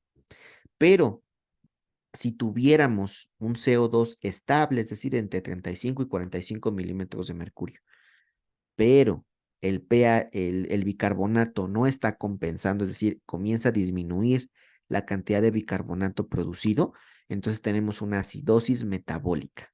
Bien. Y posterior a eso tendremos que ir a vigilar el lactato. ¿Cómo se encuentra el lactato? ¿Se está elevando? ¿Está por arriba de 2 el lactato? ¿Listo? ¿Sí o no? Y entonces ya veremos si tenemos una acidosis metabólica láctica o si tenemos incluso una acidosis mixta, es decir, una elevación súbita del CO2, una disminución importante del bicarbonato, pero además tenemos un aumento del lactato, ¿no? Más de 2. Tenemos una acidosis metabólica o una acidosis mixta más bien. Bien. Y esto lo tendremos que manejar de manera importante desde la ventilación mecánica y desde la orientación, la hidratación de nuestro paciente para tratar de disminuir este proceso de acidosis, porque ve, el paciente ya tiene la activación de la cascada de la coagulación, ya tiene microtrombosis, ¿no? O sea, a final de cuentas ya tiene una endarteritis que se está generando. Posterior a eso, el paciente está acidótico. Solamente nos haría falta una sola cosa para que entre en esta famosa triada de la muerte, ¿cierto? Que sería la hipotermia. Entonces, yo no puedo permitir que estos factores sigan fluyendo, ¿no? Que estén trabajando en conjunto, porque en cualquier momento el paciente puede llegar a tener este proceso de hipotermia, aumentar el proceso de coagulabilidad y por lo tanto que el paciente empieza a tener trombosis sistémicas importantes, falla multiorgánica y probablemente la muerte, ¿no? Antes de lo previsto o incluso sin que nosotros pudiéramos hacer algo. Entonces, bien al pendiente de todo esto. Recuerda que tu paciente es un ser holístico, no solamente es lo respiratorio en el SDRA, sino es todo lo que acompaña, en este caso, al SDRA de tu paciente. Bien, entonces mucho ojo con eso, hay que tenerlo en cuenta. ¿Vale? Eh, Posterior a eso, bueno, ya obtuviste tu gasometría arterial, ya la vigilaste, ya viste cómo está. Vamos a obtener el índice de Kirby. Valores también de tu gasometría arterial. Primero, pues es tu FIO2, ¿no? Esa la conoces porque es la fracción de inspiración de oxígeno que le estás brindando a tu paciente. Puede ir desde el 21% que esté a nivel, vaya, del ambiente, ¿no? O que vaya hasta el 100% porque le estamos aportando un FIO2 así. Bien, y la presión arterial de oxígeno. O sea, necesitamos de nuevo la presión arterial de oxígeno de la gasometría. Es bien fácil, el índice de Kirby es una división, la presión arterial de oxígeno sobre la fracción inspirada de oxígeno. Pero obviamente este no lo vamos a tomar en porcentaje, ¿no? Lo vamos a convertir a número ordinal y pues sale con punto decimal, ¿están de acuerdo? Y entonces en este ejemplo yo les pongo, tenemos una PaO2 de 85 milímetros de mercurio y una FiO2 de 21%. Hacemos la división, 85 entre 0.21 y me da 404.7. Esto es una persona normal, porque es una PaO2 dentro de los parámetros normales, ¿no? De 80 a 100, ¿listo? Y una FiO2 que está en el parámetro óptimo, que es 21%. Entonces, me da 404.7. ¿Listo?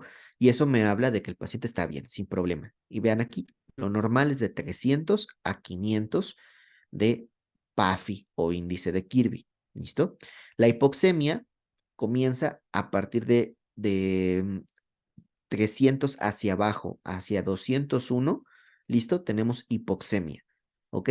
Que puede ser hipoxemia leve o moderada, ¿verdad? De 299 a 250 leve, 249 a 201 sería moderada y por debajo de 200 tenemos síndrome de distrés respiratorio agudo o lo que se refiere a una hipoxemia grave, ¿bien? Y que usualmente va a ser refractaria a oxígeno, ¿listo? Donde ya tenemos que utilizar, de nuevo, en este caso, ventilación mecánica invasiva,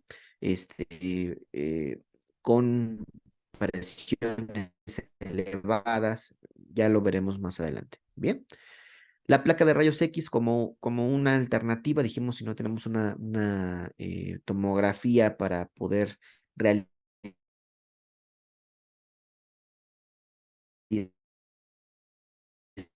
lo antes posible, tomar una placa de rayos X, ¿listo? Bastante sencillo, la verdad, ¿no? Va a haber infiltrados bilaterales difusos, Es decir, esta zona que se ve blanquecina hay infiltrados, aquí también, aquí arriba igual, listo, aquí abajo también, ¿ok? ¿Y de qué lo vamos a diferenciar? Bueno, si sabemos que el paciente es cardiovascular, no le prestamos mucha atención al corazón, salvo que ya le hayamos descartado que el corazón no sea la causa, ¿bien? Si el corazón es la causa, pues entonces primero se tiene que corregir la parte del corazón y luego lo respiratorio, ¿listo? Pero en el caso de que el corazón no sea grande, o sea, no haya cardiomegalia, entonces nos enfocamos directamente en los infiltrados bilaterales.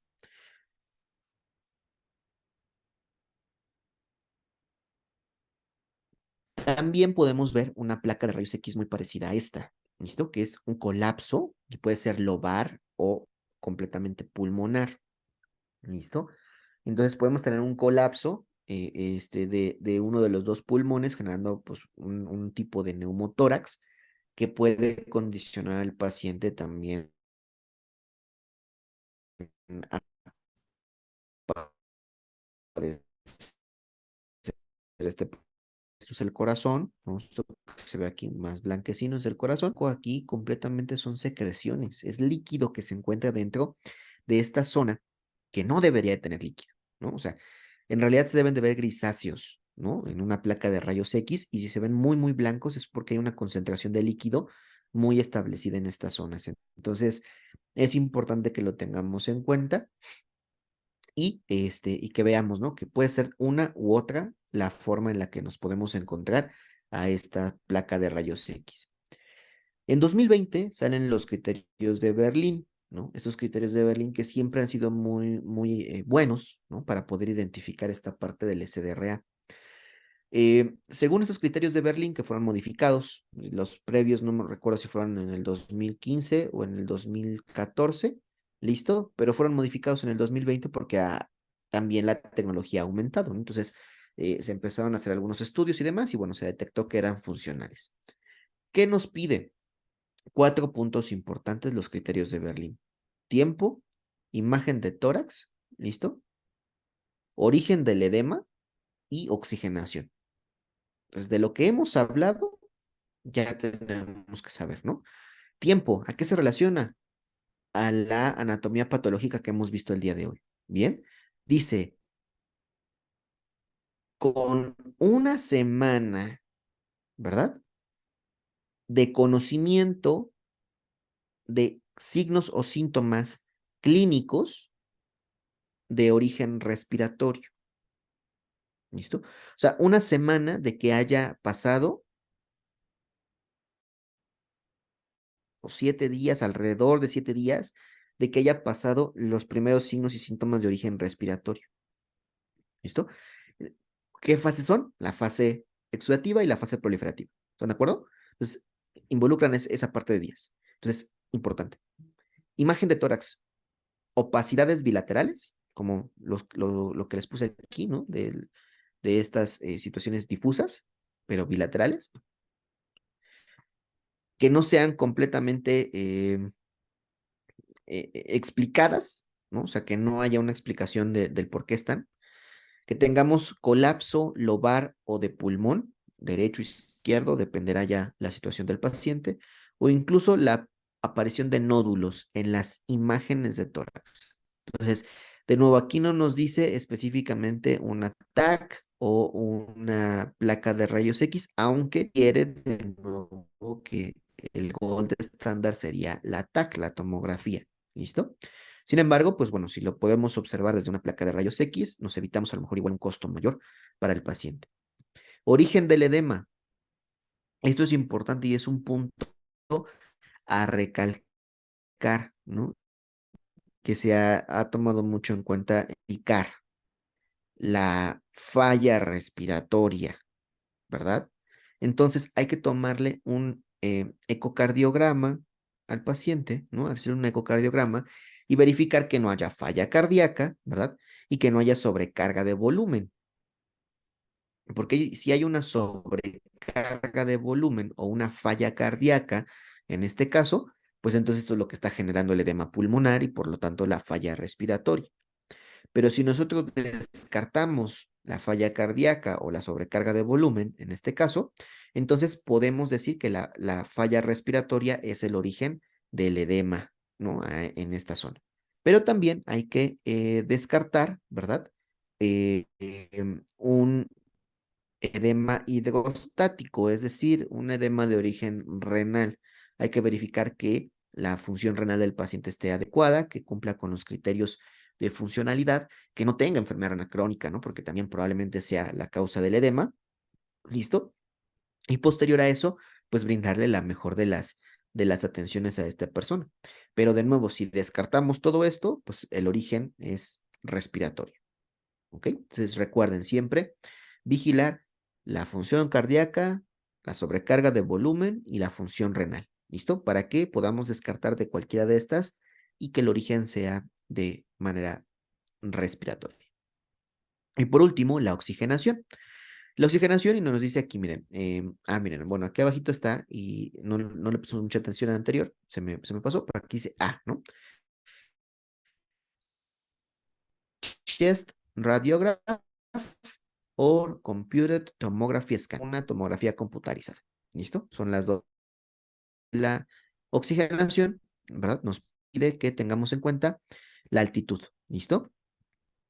Que tengamos en cuenta la altitud para poder obtener el valor correcto de la PAFI, ¿listo? Este, no veo la C, ok, la C está aquí arriba, ¿listo?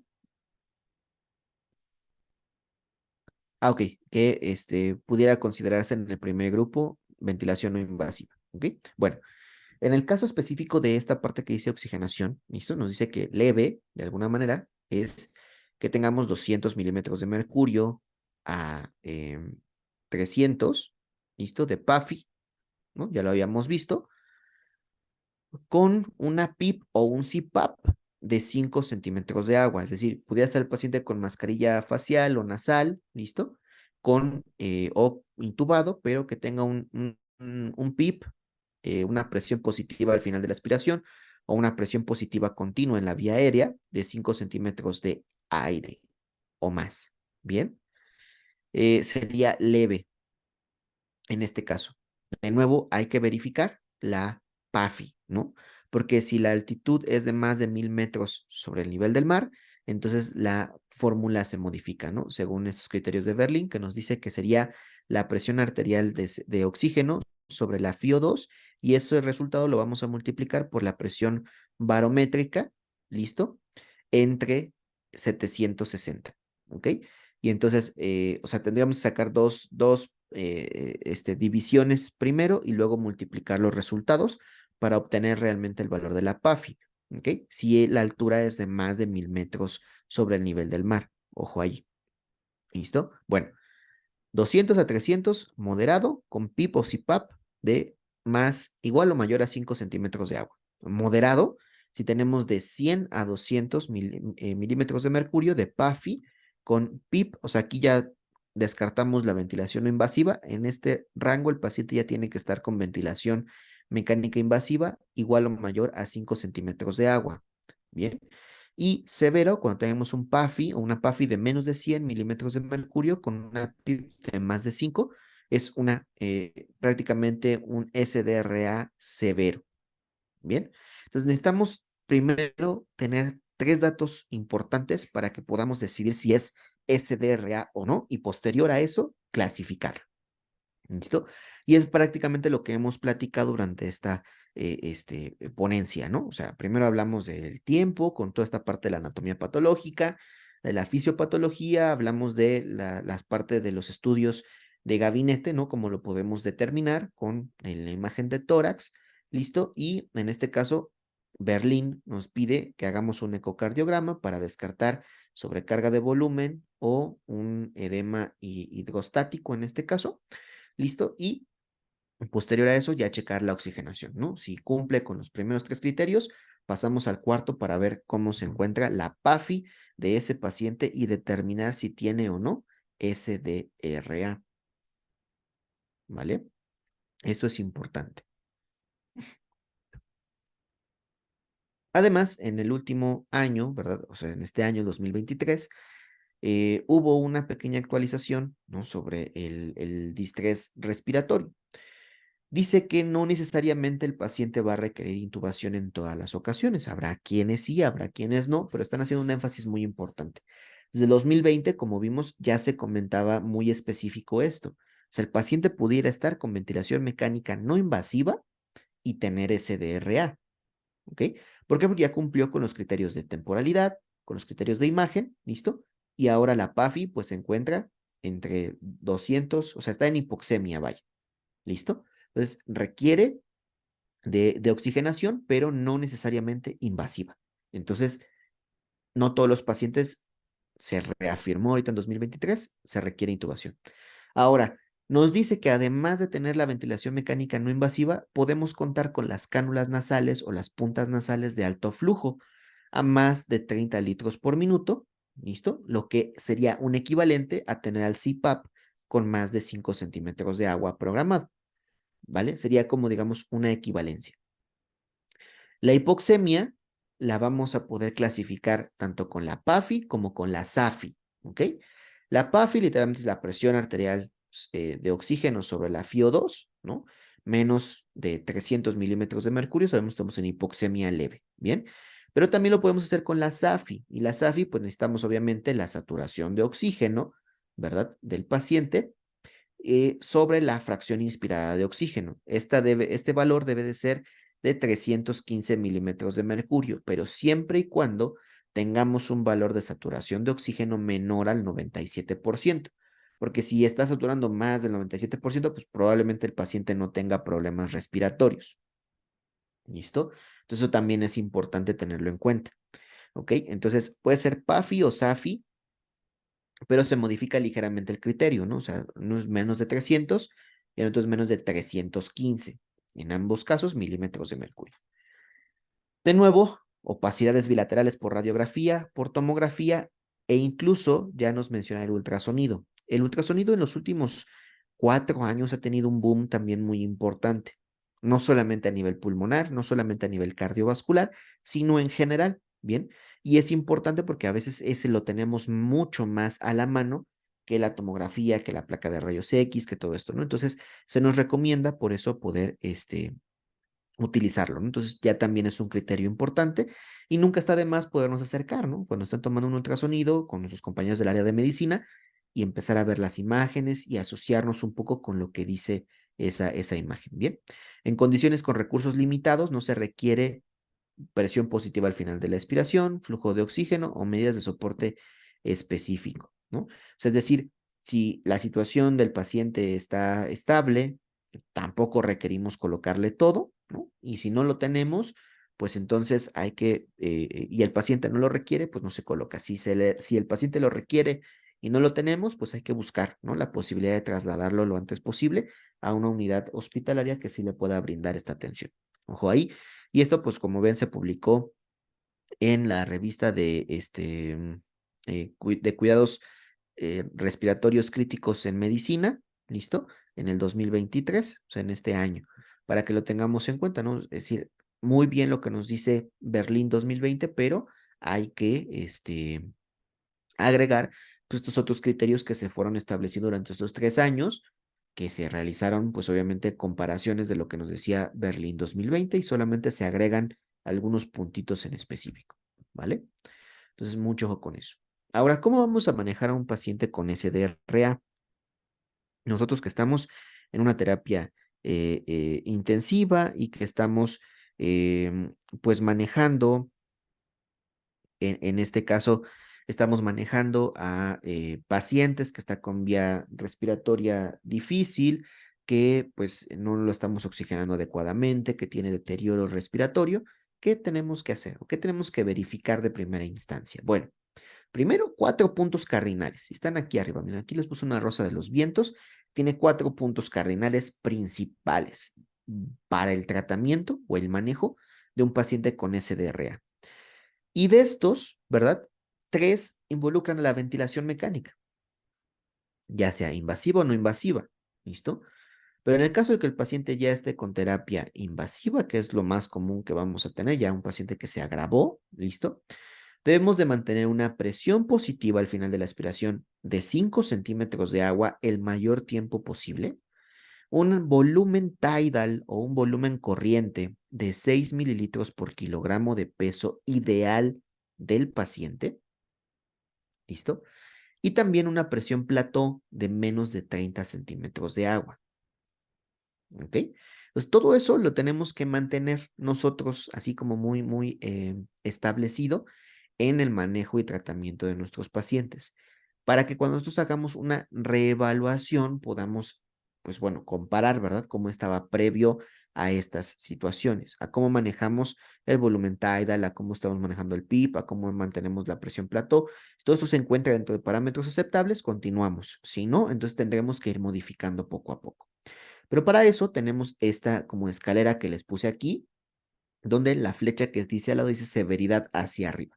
Entonces, vamos a ir hablando de cómo se van a ir modificando algunas acciones. Por ejemplo, en la planta baja dice reevaluar los parámetros del ventilador y la estrategia de tratamiento en 24 horas. Es decir, el paciente se va a ventilar y tenemos 24 horas para estar evaluando de manera constante todo este proceso del paciente. Ahora, al paciente yo lo puedo encontrar en el primero, segundo escalón o lo puedo encontrar en el tercero, cuarto o quinto escalón. Bien, es decir, me puedo encontrar con 4 tipos de pacientes en este caso.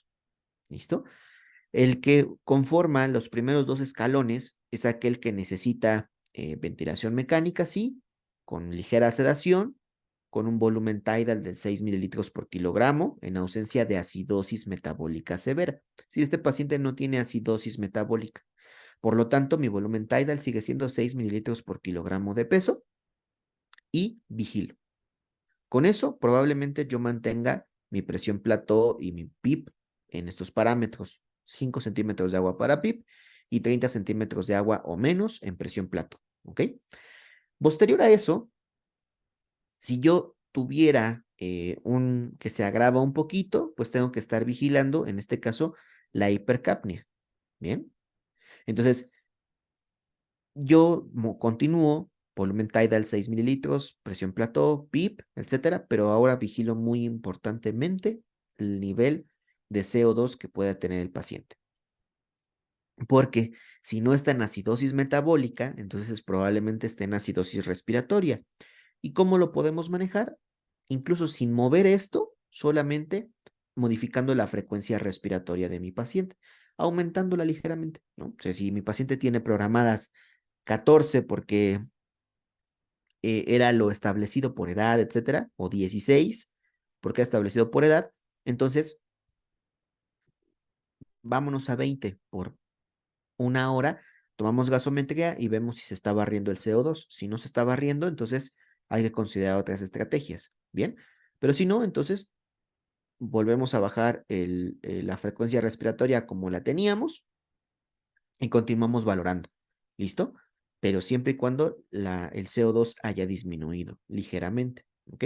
Bueno, en todos estos casos, yo tengo que estar vigilando de manera continua que el tratamiento sea efectivo.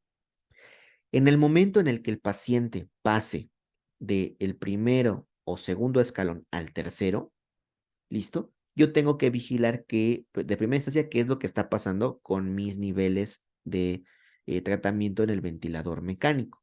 ¿Listo? ¿Por qué? Porque probablemente mi PAFI se está yendo a menos de 200, es decir, estoy entrando en un SDRA franco, ¿no?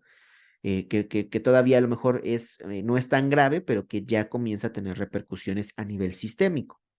Y entonces, ¿qué es lo que tengo que hacer? Pues elevar, con mis elevados niveles de PIP si mejora la ventilación. ¿Qué tengo que hacer?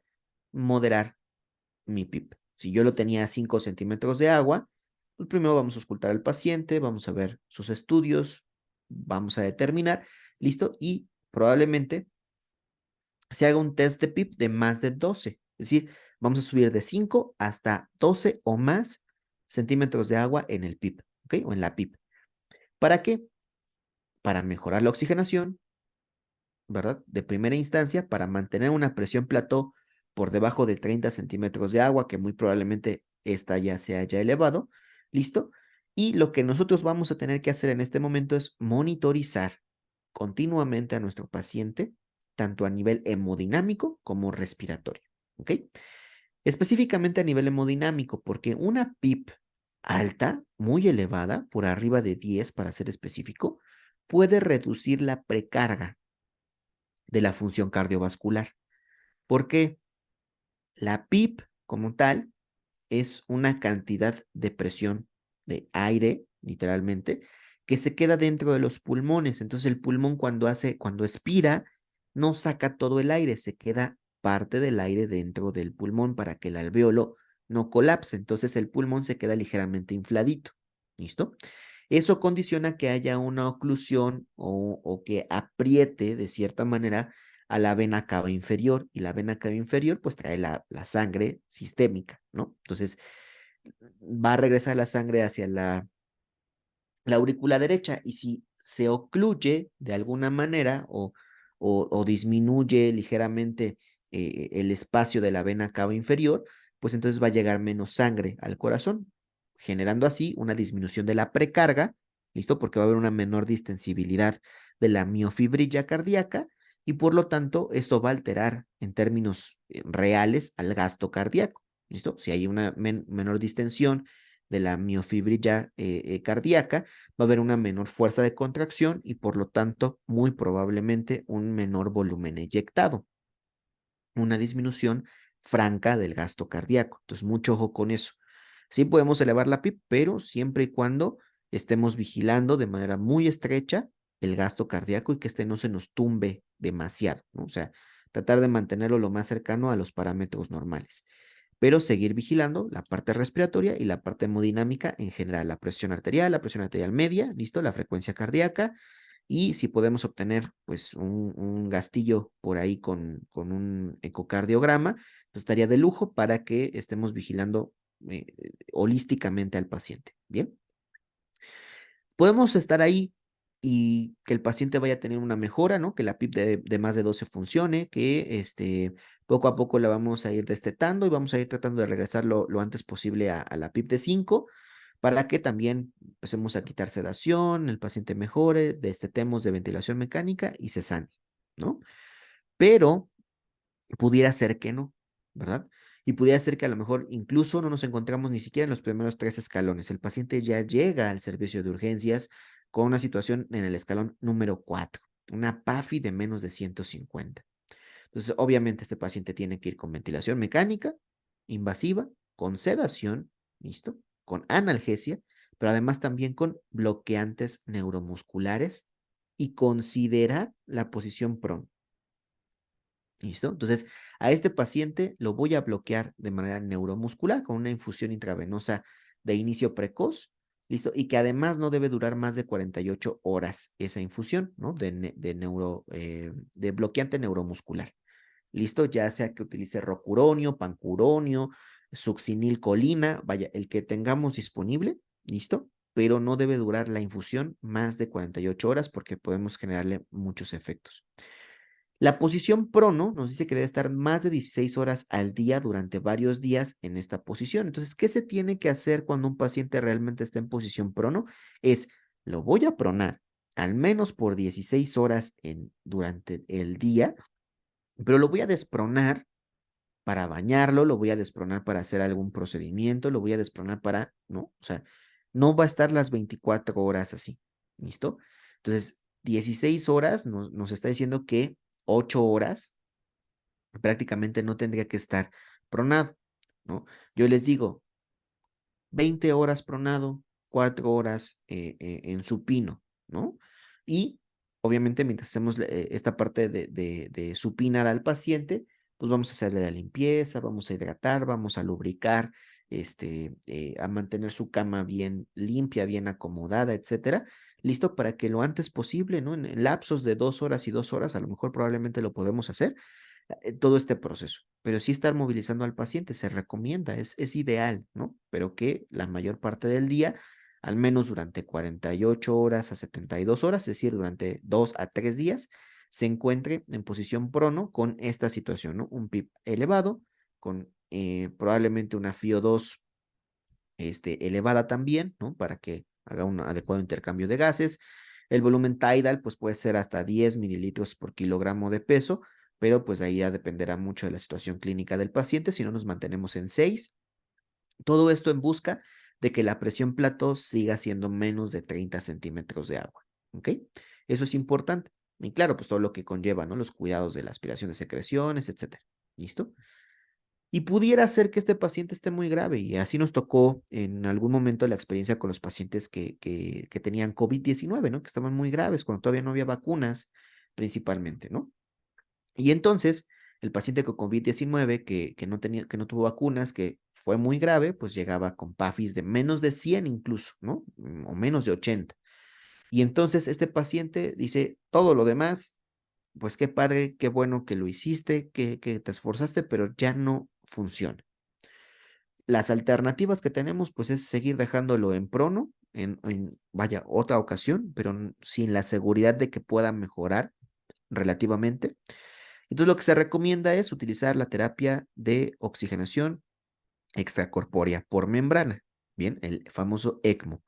Se debe de colocar un ECMO, ¿no? Venoso, con estas características, para el paciente con una hipoxemia refractaria severa y una ventilación protectora que no está funcionando, ¿no? Esta ventilación protectora que es básicamente el volumen tidal, la presión plató y la presión positiva al final de la expiración en estos valores. Es una ventilación protectora que no está funcionando. Entonces, no está funcionando, se está agravando el paciente, vamos a colocarle ECMO y además vamos a continuar con la ventilación protectora o incluso muy probablemente con el PIP elevado. Bien, ¿para qué? Para que tratemos de que el pulmón, digamos, descanse, ¿listo? Y el ECMO, la membrana de oxigenación, pues va a cumplir las funciones del pulmón para que éste no tenga mayor problema.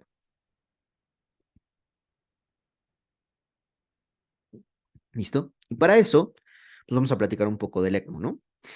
Eh, el ECMO es un sistema mecánico utilizado para asistir o ayudar a mantener la función cardíaca, la función pulmonar o incluso la función de ambos órganos, ¿listo? A través de una membrana de oxigenación extracorpórea.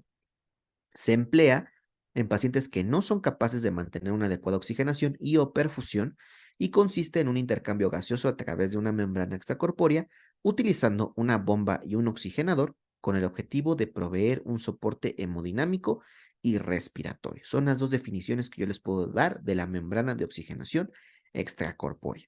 ¿Listo? En el fondo, ¿verdad? De esta pantalla, de este texto, hay una imagen con un rombo, ¿no? Que se ve ahí rojito y unas conexiones, pues bueno, eso es el ECMO, ¿bien?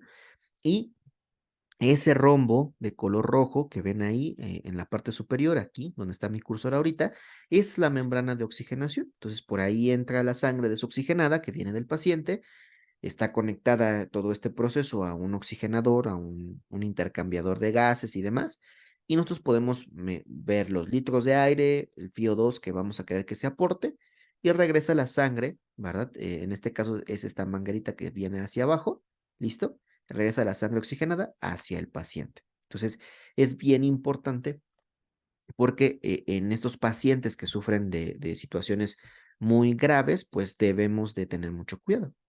Este rombo es básicamente este que les estoy mostrando aquí, ¿listo? La sangre desoxigenada viene en esta manguera que va hacia la parte de atrás, porque pues en esta máquina, en este dispositivo, por la parte de atrás de este rombo, que es la membrana de oxigenación, está una bomba centrífuga. Esto que consta de, no recuerdo si son 3 o 4 balines que están dentro de la bomba centrífuga y que giran a 3.500, 3.800 veces por minuto, depende el paciente, ¿listo? Y que esa velocidad a la que giran genera una presión negativa que absorbe, ¿no? O que, no que absorbe, sino que em, extrae la sangre, ¿no? La palabra correcta, ¿no? Extrae la sangre del paciente hacia la máquina, ¿listo? Y pasa de atrás hacia adelante, ¿listo? De arriba hacia abajo, no, perdón, de abajo hacia arriba y de atrás hacia adelante la sangre, ¿listo? Y este tubito verde que vemos aquí, pues es la conexión de oxígeno, entonces el oxígeno va directamente a esta zona, la membrana tiene la posibilidad de que no se mezcle como tal el aire con el líquido para que no se creen burbujas, sino solamente se mezclen los gases entre sí, ¿no? El CO2 que trae la sangre desoxigenada y el oxígeno que entra junto con el aire, ¿no? Por esta manguerita, proporcionándonos en este proceso el intercambio gaseoso, ¿no? O sea, este rombo funge como la membrana alveolo-capilar, ¿listo? Y regresa por esta manguera que vemos aquí abajito hacia el paciente. La máquina de frente se ve como la siguiente imagen, ¿no? La que vemos aquí a un ladito. O sea, esta imagen, vaya, es la misma, ¿listo? Solamente que desde un lado contrario, ¿ok? Y pues obviamente todo esto nos va a permitir que el pulmón descanse, ¿sí? Los objetivos de la terapia ECMO, ya los volveremos a repasar más adelante, pero los mencionamos rápido. Esos objetivos de la terapia ECMO, pues, es ayudar a mantener la función cardiopulmonar o pulmonar solamente de la forma temporal y o prolongada.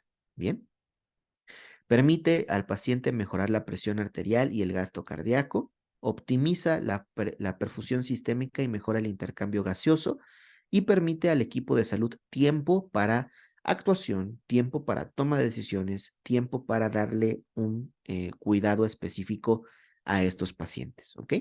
El día de hoy nos vamos a enfocar específicamente en el ECMO venovenoso, ¿ok? Y el ECMO venovenoso tiene un circuito de extracción venosa con un retorno venoso, vaya. La redundancia es importante, pero es correcto, ¿no? Y en esta imagen está muy simplificado. La extracción, por ejemplo, en este caso es inferior, ¿no? Aquí está la bomba centrífuga que está girando para que la sangre salga, ¿listo?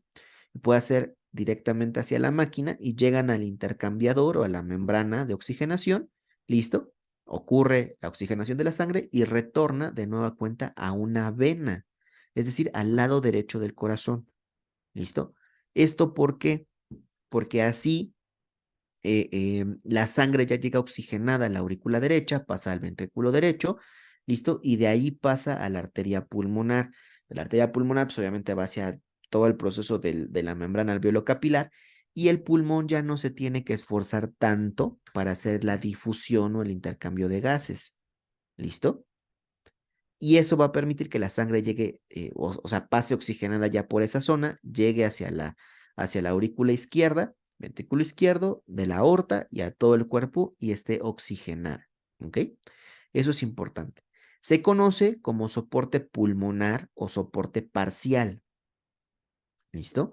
Porque solamente estamos supliendo la función pulmonar, la cardiovascular no lo estamos haciendo del todo en este momento. ¿Listo? Entonces, los objetivos de este ECMO venovenoso es mantener una adecuada oxigenación tisular, mantener parámetros ventilatorios mínimos que permitan el reposo pulmonar, minimizando el daño inducido por el ventilador y el oxígeno. Mantener en reposo prácticamente a los pulmones. Bien, eso es importante. En pediatría es muy usado, ¿no? De hecho, es de los casos más usados. Y vean, se utiliza en los siguientes casos. Un paciente con un síndrome de aspiración de meconio grave, una hernia diafragmática grave también, una hipertensión arterial pulmonar idiopática severa, resistencias de la circulación fetal, síndrome de distrés respiratorio neonatal, ¿listo? Sepsis, septicemia y choque séptico neonatal y también en pacientes con insuficiencia cardíaca refractaria, usualmente por una cardiopatía congénita. Bien, entonces en todos estos casos se utiliza el ECMO venovenoso en pediatría para tratar de mantener una adecuada oxigenación y que el paciente no tenga alteraciones más graves. ¿Listo? Además de que en esta modalidad el ECMO venovenoso se puede dejar mucho más tiempo que el ECMO venoarterial, ¿listo? Que sería la otra, el otro tipo de ECMO. Ya lo platicaremos de nuevo en su momento. En el ECMO venovenoso en adultos, ¿no? Se utiliza en el síndrome de estrés respiratorio agudo por neumonía bacteriana. Les digo los subrayados primero, en el síndrome de estrés respiratorio agudo por neumonía viral, ¿listo? En el síndrome de estrés respiratorio agudo por inhalación de tóxicos y por causas indirectas del síndrome de estrés respiratorio agudo. En todas esas causas yo puedo utilizar ECMO si es que lo requiere el paciente. También debe de cumplir ciertos criterios, ¿bien? El síndrome de estrés, perdón, la contusión pulmonar o la vasculitis pulmonar son otros de los diagnósticos médicos por los cuales se puede utilizar el ECMO venovenoso, de nuevo, venovenoso, ¿vale? Es importante tenerlo en cuenta porque el paciente sí debe de cumplir criterios, ¿no? Es decir, ya se le hizo todo lo posible por hacerle, administración de fármacos, ventilación mecánica, aspiración de secreciones, cambios de posición, lo pronamos, etcétera, y ha tenido leves mejoras, pero no las esperadas. Entonces, si tenemos esa situación donde el paciente tiene em, posibilidades de revertir la enfermedad, ¿no? Entonces se considera la colocación de un ECMO veno-venoso. Si el paciente no tiene grandes posibilidades de sobrevivir a la enfermedad, no se coloca el ECMO veno-venoso, porque además es un tratamiento bastante caro, ¿no? Esa membrana, ese rombo que ustedes ven ahí atrás, pues vale más o menos como 180,000 pesos cada uno, ¿no?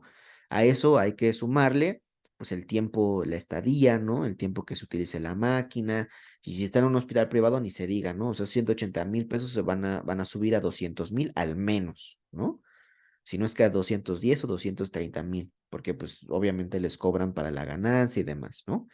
Entonces es una terapia bastante cara y hay que tenerlo mucho en cuenta. ¿Listo? Las metas hemodinámicas. em, si las metas hemodinámicas en este tipo de ECMO, puedes mantener siempre una presión arterial media igual o mayor a 65 milímetros de mercurio, un índice cardíaco de al menos 2,5 litros por minuto por metro cuadrado, una saturación venosa mixta mayor o igual a 65%, listo, un volumen urinario mayor a 0,5 mililitros kilogramo hora en el adulto, listo, o sea, normal, vaya el volumen urinario, y una disminución del lactato sérico en las primeras 4 horas que se comenzó la terapia ECMO. ¿Listo? Entonces, todo eso es importante tenerlo en cuenta y estarlo verificando.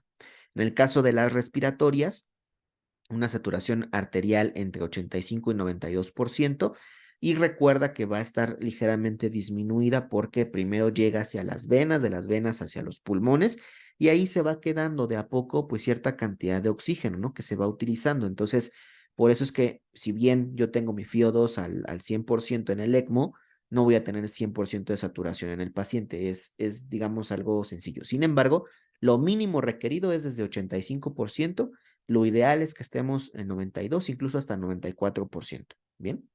Presión arterial de oxígeno mayor a 60 milímetros de mercurio es lo ideal, o sea, no estar en una refractariedad, sino estar, sí, en hipoxemia, ¿no? Pero leve, ¿no? O sea, mantenernos en una hipoxemia leve, moderada, y poco a poco ir mejorando. Lo ideal siempre es estar por arriba de 80. Bien. PAFI del paciente mayor a 200 posterior a la colocación del ECMO, o sea, lo ideal es salir, o sea, cuando colocas el ECMO es salir del SDRA, ¿listo? O sea, es lo ideal, ¿bien? Del ECMO como tal, es decir, al tomar una PAFI, una presión, un índice de Kirby, vaya, del ECMO nada más, solamente de la máquina del ECMO, debe estar de 150 o más, ¿bien? Eso también es importante. Una presión arterial de CO2 en valores normales de 35 a 45 milímetros de mercurio, y el pH también de 7,35 a 7,45 de pH, ¿no? Son los valores normales, las metas que nosotros debemos de tener en el paciente con ECMO veno-venoso. ¿Listo? Entonces, vamos a dejar hasta aquí, porque bueno, lo que sigue ya son propiamente los cuidados específicos al paciente con ECMO, pero eso lo vamos a hablar en el momento adecuado, ¿no? Que es la sesión, la última sesión, me parece, de nuestro diplomado, listo, así como está programado. Entonces ya lo dejaremos de manera muy específica para charlarlo en ese momento. Y por lo pronto, pues bueno, desearles que tengan un excelente jueves. Si hay alguna duda, alguna pregunta, por favor, realícenla en la plataforma de Classroom. ¿Listo? Les dejamos disponible esto. Les vamos a publicar tanto el video como un par de artículos. Les vamos a publicar otros videos, otro contenido, ¿no? Que pueda ser de gran ayuda para ustedes. Y y pues nada, nos vemos la próxima semana. Cuídense mucho y que tengan un excelente fin de semana. Hasta luego.